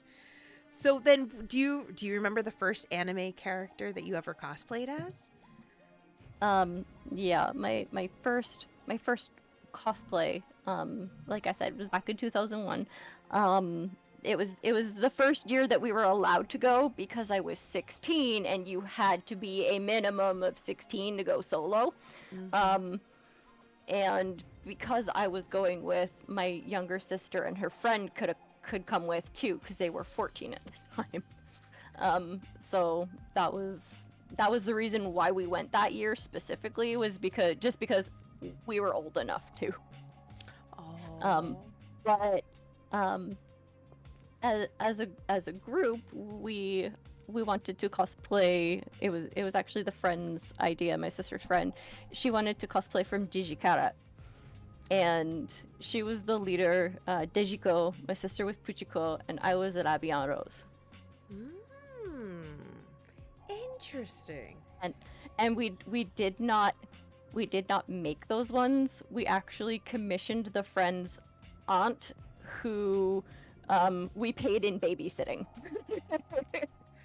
You paid in babysitting to have her to put together your costume. That's actually not a bad idea. We bartered, basically. It was just like, okay, you're gonna make these costumes for us and we will watch your kids. Oh, wow. Okay, that's actually not bad when you think about it. That's actually a really good trade-off. That's a good barter. Oh, do you still have like pictures and photos from that first cosplay? I don't know if there are any pictures remaining. Again, this was digital cameras weren't like a huge thing back then. And No, the disposable um, cameras was what was up then still. I think the yeah. Kodak. My sister might have a small box with a couple of pictures somewhere. But we had entered the cosplay skit contest, and we actually won for the most kawaii, and I still have the ribbon from that. Hey, that's awesome. I love it. Now wait, did you go back and tell the woman that created your cosplays, be like, look, you won us a Yes. ribbon? Yes, we were so happy. We couldn't wait to get back home and show her the ribbons. Oh man. Do you think that's kind of what fueled your desire to keep doing cosplay, or you just always felt like this is never going to be just a one and done kind of situation? Well, because we hadn't made the costumes ourselves, we weren't judged on the costumes. We actually won based on our performance. And we were like entry number 80 out of 82, and it was like I don't know, midnight, 1 a.m. And for the last like 10 skits, like the people, the staff were coming in and saying like, if there's any way that you guys can shave down your performances, and I was just like, okay, we had like a whole song and dance routine prepared that was like 5 minutes long. So I literally made something up like 5 minutes before we went on stage that was like 30 seconds long. And that was what we won with. I was a theater kid and I excelled at improv, so making shit up as I go is kind of, a very strong skill that I have.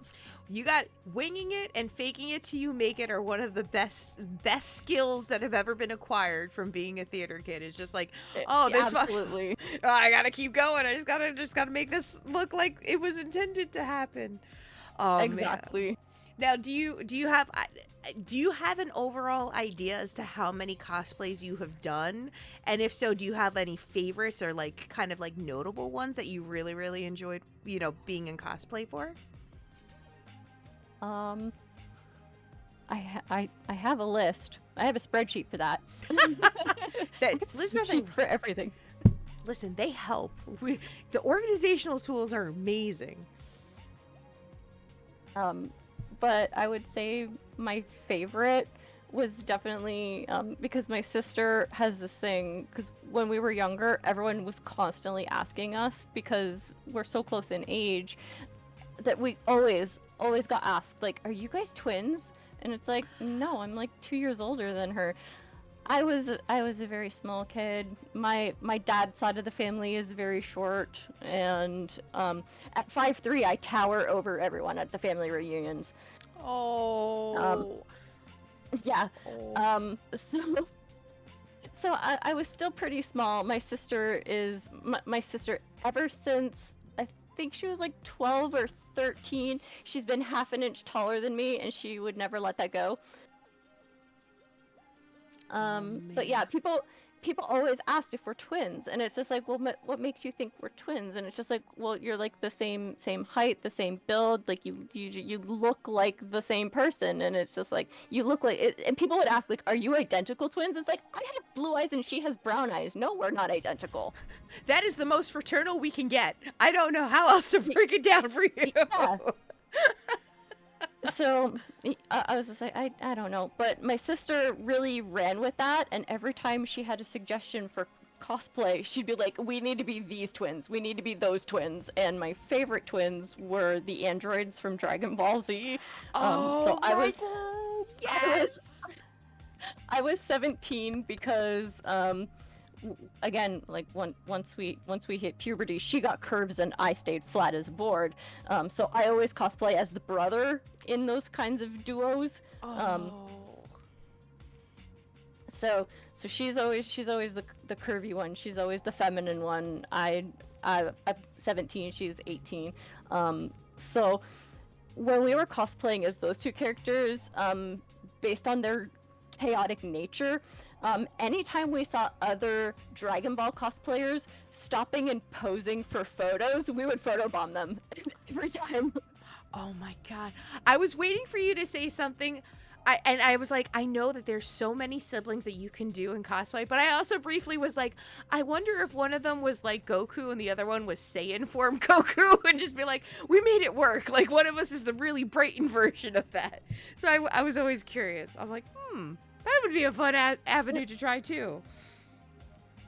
No, other ones on the list. We didn't get around to this one because their costumes are too elaborate. But the twins, Alphinaud and Alice from Final Fantasy XIV, were also on the list. We haven't actually really seen each other since making those plans. So now that she lives on the other side of the country, it's making things very difficult. Oh man, that's such a good one though. It's such a good one though. But it's on the list. Oh, so wait, it's definitely gonna happen. You definitely are gonna do Alphino and Alice. Which, by the way, you can be Alice if you want. They look exactly alike, and that jacket, that tunic jacket, you can do anything with it. You can make it work. Yeah, but then we have this tradition of me always being her brother. Okay, fair enough. Fair enough. In our sibling duos, I've always been the brother. You know, the Vocaloids. You know, like Rin and Len. You know, I'm always.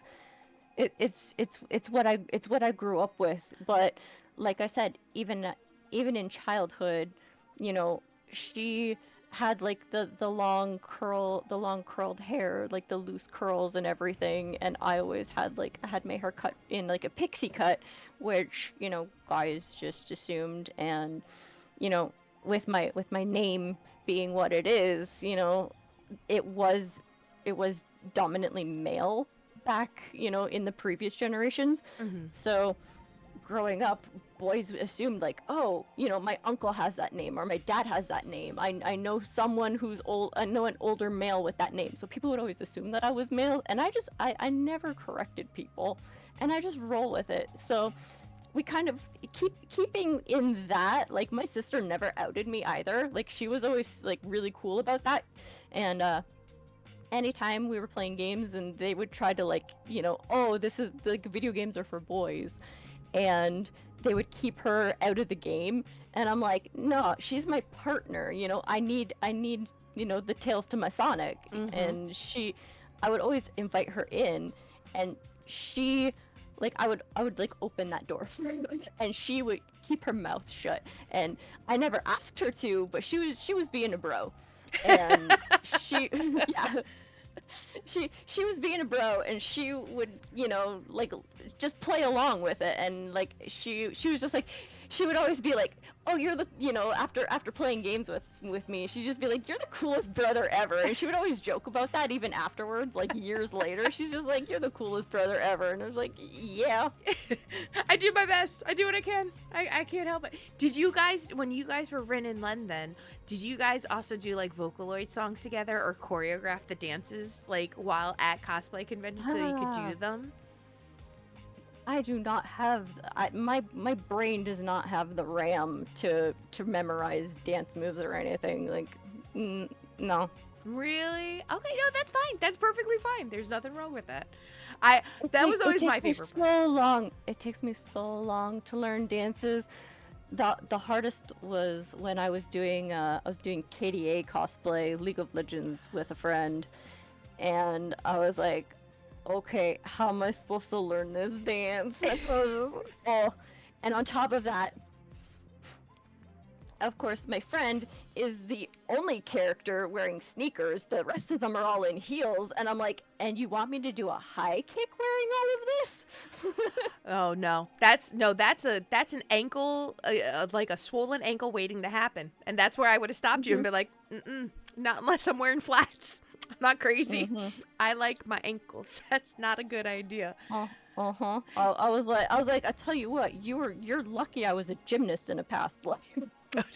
So I know a little birdie told me, and by little birdie, it's the Blurp walk-on Sarzak's stream. You really like Lena Inverse from Slayers. I would assume. Yes. Okay, so you did. You have. I just wanted to check and make sure. Okay. Many times over. There's nothing wrong with it. Listen, there's different costumes. There's different costumes, different looks. There's nothing wrong with that. I support that to the fullest. I also like doing seasonal outfits with certain anime characters. So it's like a winter Lita Inverse and a summer Lita Inverse and a fall. Yeah, she has a lot of costumes. Oh, man. So would you say that's your favorite cosplay you've ever done as a solo cosplayer? That was one of my dream cosplays. It was Lena Inverse, and I was just like, because again, like when I started getting into anime and stuff, people were like, "Oh, you need to watch this. This character is you." Like they basically, like someone's been watching you and put you in this book and in this show. Like you are the same person. And I was just like, really, am I that temperamental? Oh man. Now, how long would you say on a general room, and I'm not a novice or a professional cosplayer by any stretch of the imagination, how long from start to finish does it take for you to put together a cosplay costume? Well, I am a terrible cosplayer in that regard. Because my skill sets are all over the place. I do tailoring, I've done embroidery, beadwork, sculpting, woodworking, I've done resin casting. I've always like painted my own props. I've done everything except like smithing and 3D printing at this point. Ooh, those would be fun to try too, though. I bet. So I'm kind of all over the place. So the stuff that I do work on, like I can get it done, but it's at a very slow, methodical pace because, like you said, fake it till you make it. And I'm just like, if I keep doing this, it'll get done eventually. But most of the time, like if I'm doing a convention, I'll plan like 2 or 3 costumes, and then I might have one done by the time the convention rolls around.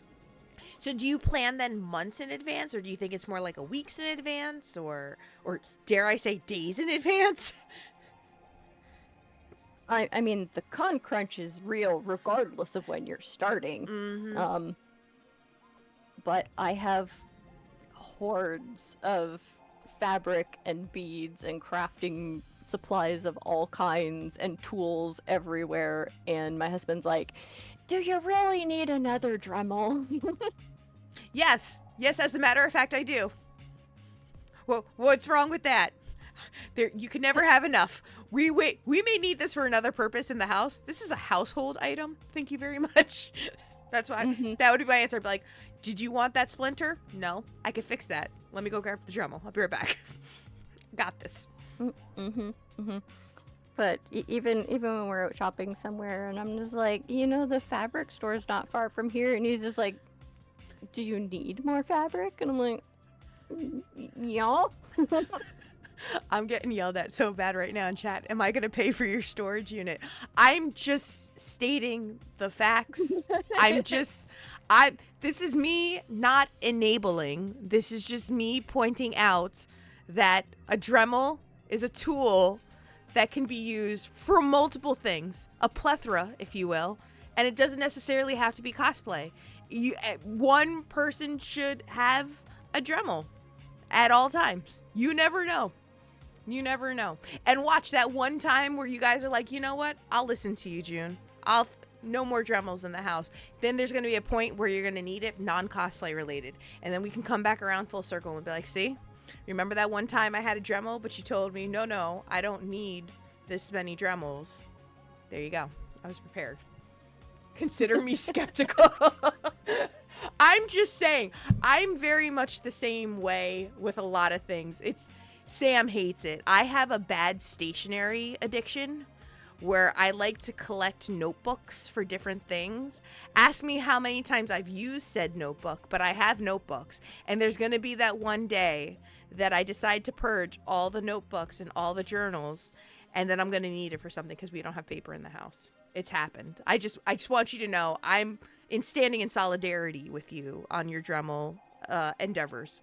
You could even get sponsored. Have you ever thought about getting sponsored by Dremel? Maybe if I start, streaming cosplay and crafts and stuff, but I barely even stream playing games. Have you actually? Now, this is actually a great question that I honestly, I don't even think we had this on the questions that I sent over to you. With your content on Twitch, have you ever considered like doing cosplay prep on stream, or do you feel like you would always just kind of be more driven towards just wanting to play games? If I did cosplay streams, I would have to put an 18 plus tag on it because it would just be a lot of cursing and crying. Okay. Fair enough. I have a filter as well. I have a mature language filter on my channel, so I get it. I use fuck a lot, so I understand. I understand completely. Although I've been really, really good lately. I've been really trying to tone down my use of obscenities, and well, it's a lot harder when there's hot glue involved. So fair, point taken. But I will see your hot glue, and I will raise you an angry cat, because angry cats like to bite, and they like to scratch sometimes. Sometimes yelps and fucks do come through. They do come through. So do you think then, okay, so you've done cosplays across various anime shows, and I've also seen some of your World of Warcraft cosplay. Phantasy Star. Have we done it yet? Are we gonna do it? Is the thought there? I have half of a pattern made for a FOmar, and I have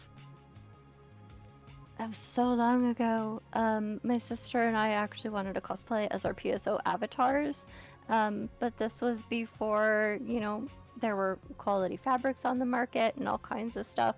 So again, I have a muslin pattern made up for a FOmar, and I've never assembled it.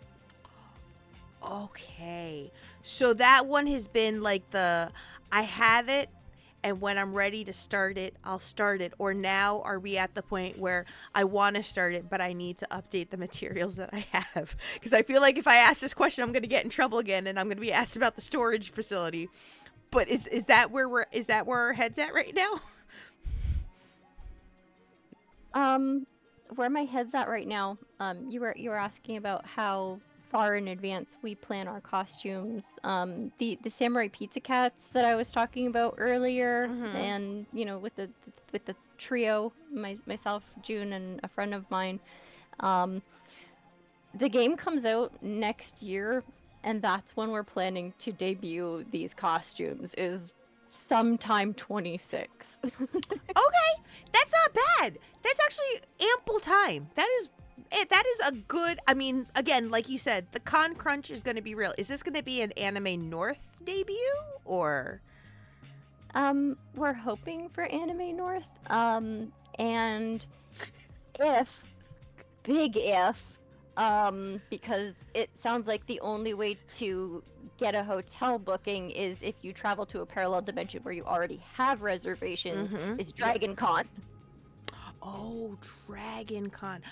Where is Dragon Con located? I was just told Dragon Con. Oh, I honestly, I know I've heard of Dragon Con. I just didn't know the area for it. I'm totally getting yelled at in chat right now, so I'm trying not to look at chat, and I just keep focusing on your avatar because I'm getting in so much trouble. So we're just going to focus on the Samurai Pizza Cats cosplay. It's in Georgia. Dragon Con's in Georgia. Oh, okay.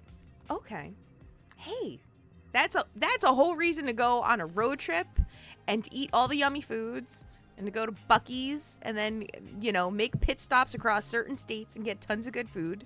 There's nothing wrong with that. It's Atlanta, Georgia.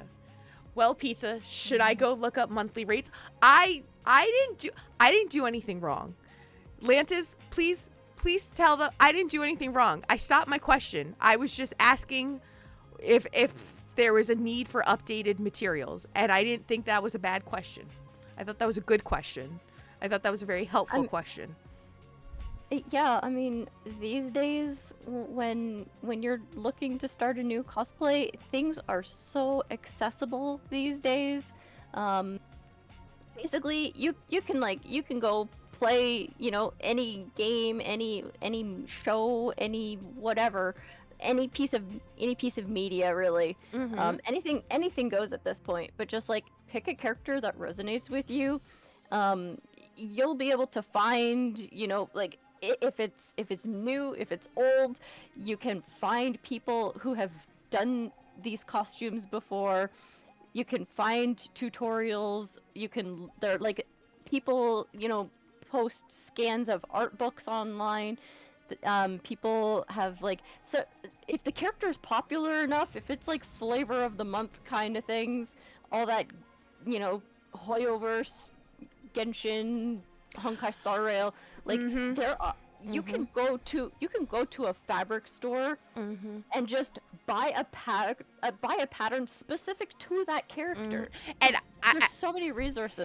And I'm not about to, this is gonna get me in trouble, but I'm gonna say it. I'm gonna put this out my mouth, and I know that's gonna get me in trouble. And I'm gonna get 3 pineapple hat on pizzas this coming Thursday. But you could probably do a Monster Hunter cosplay, and I wouldn't hear as much yelling in chat right now like I'm getting right now. So I'm just saying, okay. you could be a boomstick bro, and you could do a boomstick cosplay, and I don't think we would hear about storage units and monthly rates. I just want to put that out there.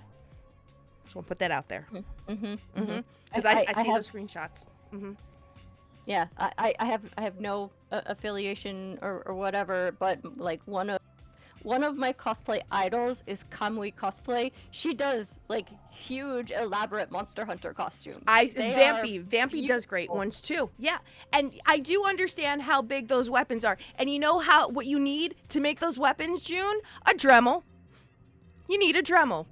You go, Lantis. You need those thick foam mats, like those children's play mats, and you need a Dremel. My sister in Christ, say it louder for the people in the back. That's right. You need a Dremel. You want that boomstick. Just saying. I'm gonna get in so much trouble after this. I'm gonna get my ass whooped. He's gonna be like, I will never run TTF with you as long as I live. You are dead to me, pizza. Fantasy life, don't ask me for help. You get nothing. I will never tell you where another spider is. And I'm sorry, but I just want to put that out there. We're gonna fight. Yeah. Listen, I think there's a wonderful thing about cosplay because especially in the digital age that we live in, where we are so connected to our mobile devices and electronic devices, there are some mediums and interpretations of art that are just so sacred and cannot be like crumbled. I feel like in a lot of ways, cosplay is an art form that just has always maintained, and I don't even want to say that in the sense that it's ever gone stagnant. I don't think it has, because as long as new media keeps coming out, there's new ways to reinvent creating items and creating cosplay. So I always feel like cosplay as a whole is always going to be a mainstay, and I think that it's a great medium because it kind of disconnects you from what's going on in the real world and disconnects you from having to constantly look online. You just get to create with your hands, and you get to pin patterns together. You get to stitch and tailor, which I feel in many ways is a lost art form. So I personally love cosplay. Yeah, and if you don't have those skill sets, there are plenty. Like, you can talk to anyone in any cosplay community. They will tell you what websites that you can buy, like, different quality products at different price points. And like, the communities, for the most part, like, there are the very competitive, toxic, you're not a real cosplayer unless you've made all your own stuff. You have to have like an online presence, and you have to have a following of this many people. You have to have this many viewers on YouTube. Like, there are people that are like that, and we ignore those people. But like, if you wanted to just buy a costume, it's never gonna fit you properly anyway, so you can kind of learn, use that as your pattern and kind of, pin it along your sides and stuff, and know where you need to start stitching. And it's a really good way to build on the basics, because you can see what work has already been done, and you can just build off of that and tailor it, to fit your own needs. I agree. I think also there is something deeper with cosplay, and this is going to sound very like sappy and very emotional, but it's the honest to God's truth, and I only say this because I genuinely truly believe it. When people are in cosplay and when people are in costume playing this larger than life character, in turn it gives them a sense of confidence. And that's, I think, one of the reasons why anime conventions, video game conventions, nerd conventions as a whole is such a positive thing. And I hope it's something that's always continuing and long running, because as long as people cosplay, there is a feeling of camaraderie with other people, especially within the fandoms and the communities of the shows that they love and whatnot. And I do believe that it builds up a lot of self-confidence, which is why, regardless of what your skill set is as a cosplayer, I don't think there's any wrong way to do a cosplay. Like you were saying early on about the closet cosplay and how you were doing casual cosplays just by wearing a certain color sweater. I think whether or not it set a sense of self-confidence in you, people recognize you for something, and it leaves you with a good feeling inside. And you can't be mad at something that makes you feel good that way. You know what I mean? Even if it's for, a brief respite, it's a good feeling to have. So I don't think there's any harm in that. And I think you should own multiple Dremels. I just want to put that out there. I don't think there's anything wrong with 3 Dremels. Nothing wrong with that at all. I was gonna say, my favorite compliment on any costume, it's not like people saying like, oh, this is really well done, that's really well done. My favorite, not really a compliment, but people saying like, is that your real hair? That looks amazing. Did you do that with your real hair? And I'm like, no, it's a wig. And they're like, that looks really real. Oh, I love that. I love hair. I love hair in general. I think hair is beautiful. So, but that's the thing. That's the compliment that makes you feel good, and it makes you strive to want to do, like, for your next cosplay project, I want to make sure that my hair looks so realistic that people can't tell, whether it's heads or tails, and you went and used out of the box concepts for it. I just used so many hairpins. All the hairpins. all the hairpins. Sheffield Warrior, there are no signups for the interview. Typically what I do is I usually actually try reaching out to folks. I usually have a set idea and schedule on mine for each month and each guest. And then if I do see that there is any openings, that's usually when I open up to the community and ask the community, hey, is there somebody that you think I should reach out to for interviews?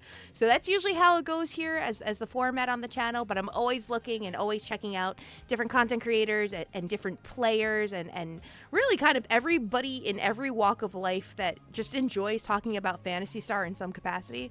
That's usually kind of the prerequisite that I again, just, do you like Phantasy Star? Do you want to talk to me for 2 hours about it? And we could talk about tons of other things, but do you want to talk Phantasy Star with me? That's usually kind of where it goes. So I think hair is beautiful. This seems like a great quote to take out of context. Oh gosh. This interview is so fun. First time I've gotten to listen in on one. Oh, thank you. Well, listen, the beauty of these interviews has nothing to do with me. It's always about the guest. So as we are reaching our way of wrapping up, I do want to take a moment to thank you, Lantis, for being my guest. I always enjoy. Thank you so much for having me. I think you might be my first female guest on the show. If I recall correctly, you might be my first female here on the show, which congratulations on that feat. And two, I've been wanting to have you on this show for some time, and we were again going back and forth in conversation with our PSO dad and PSO Android daughter talks, and it just felt like a natural synchronicity. Like, yeah, this would work. This would be a fun interview to have. Do you want to tell folks where they can find you or where they can look for you, maybe in game if they do play Ephinea and they can go check you out? Well, I don't have a stream schedule, so that doesn't help. I'm on Ephinea. A lot of times I'll play in block 2 or 3, just kind of as a means of like an easier way to find people. And I'm usually in lobby 5, just because I like the aquariums.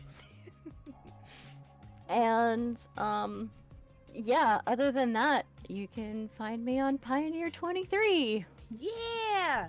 We have Because I don't have my own Discord. That's okay. That's okay. If you guys ever want to join where all the shenanigans happen here, like all the chats and discussions, we have them over there sometimes. Sometimes it gets chaotic, but most of the time it's very relaxed. It's very chill with the occasional, oh my God. But it doesn't really happen all that often. We actually keep it very low key, and if anything, we just try to keep everything a good time. So feel free to check out that Discord. But Lantis, I do want to thank you for being my guest in this month's installment, and I hope you guys enjoyed as well. If you have any friends that you think you may want them to hear this interview, to get to know more about Lantis, or to get to know more about Ephinea or PSO in general, the VODs will be available, usually on the weekends up on the YouTube channel. So please be sure to check out social media as to when that is going on. So you can check that out, and you can again find Lantis in game. Just look for the name Lantis, currently at level 199. And I would assume, Lantis, and I don't want to speak on your behalf, but if folks were to approach you in game saying, hey, would you want to run Forest 1 with me, and you have the time, you would be. Oh yeah, absolutely. There you go. And thank you again. Thank you for the shout out. Thank you, General Peaches. I want to thank as well for everybody who tuned in. I'm actually going to go ahead and start getting ready because we've got a Mato-Rado to do. And I'm free of the pineapple hat for now, although I have a very, very sneaking suspicion that won't last long. That is probably going to kick my own ass very, very soon. But we're going to start getting ready to send the Mato-Rado out. So if you would please stick with me, Lantis, as we get ready to send out the, I don't know if we have a name for this. Do we have a name for this Mato-Rado? I don't know what you want to call it. Should we call it the Grado-Rado? The Grado-Rado. Thank you. That's what we, see, this is why you're my PSO dad. The Grado-Rado. Lantis, we should run TTF. Adios, señoritas. Thank you so much, TD. Let me also take a second to thank everybody who jumped in today. Sarzak, thank you for the Gigantified emote, as well as the Monomade Hydrate. Pyro, thank you for the pineapple on pizza. Some more Monomade Hydrates and the Oh God, he's back redeemed from Sarzak. Thank you so much. Inquisitive Rave, thank you so much for the follow. Easy Breezy, thank you again so much for the raid. I really do appreciate it, and welcome on in, Raiders. Degenerate, thank you for the pineapple on pizza redeem. Sarzak using that crisscross applesauce redeem, much appreciated. Gemini the Spirit Wolf, thank you for the Monomade Hydrate, as well as Nanto, thank you for the pineapple on pizza. As well, Degenerate DD, thank you for the resub for 7 months here on the channel. Your support is always greatly appreciated. And also Lantis Greyfield starting things off with the resub for tonight's stream, as well as the offline follow from Mirhale. Thank you all so much. Telepiping to our raid. That's right. Now we do have something here. It's typically a Mado Rado, but tonight it's going to be a Grado Rado, where if you guys just want to send all the positivity from tonight's stream over to the next person that we plan on raiding. And I always like to extend the invite to our guest to see, is there somebody you would like me to raid out to, Lantis? I see an old friend, Plushy69, playing right now, doing a self-found Redria run. Oh, wait. Am I not following Plushy? I know Plushy. I know that name. We all know Plushy. I do have Plushy here doing a solo self-found Seed of Heart. Oh, look at me, not putting my things on loop. That's on me. All right, Plushy69. I think that is a great one. Let's get that going. Again, guys, I want to thank everybody so much for tuning in. It has been a blast. We will be back in action, and we will be back in Ephinea on Thursday with some Road to 200, so I hope you guys can check it on out. But I want to thank everybody for coming in. Let's get this Grado Rado started. Everybody jump on in. We will be back in action again on Thursday with some PSO Blue Bursts. Lantis Greyfield. I will see you there. I look forward to it, and I hope we see some more continued progress on level 200. And thank you for being the sweetest guest, and really honestly the sweetest cinnamon roll in the world. You are an absolute pleasure. I have such a toothache from smiling so hard and from how sweet you are. So it was an absolute blast. That sounded like a pickup line, and that wasn't intended to. It was meant to be a kind gesture. I'm sorry. That's on me. No, it's okay. I'm flattered.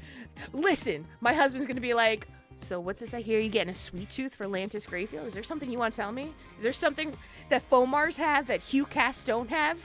How dare you, Pizza? How dare you? All right, guys. That's why you play FOmar. I play Phone Whirl. All right, guys, we're getting this Grado Rado started. Thank you again for tuning in. This has been the head maid in charge here, Pizza Maid. It has been a pleasure to serve you, and never, ever, ever, ever forget that this little android loves you.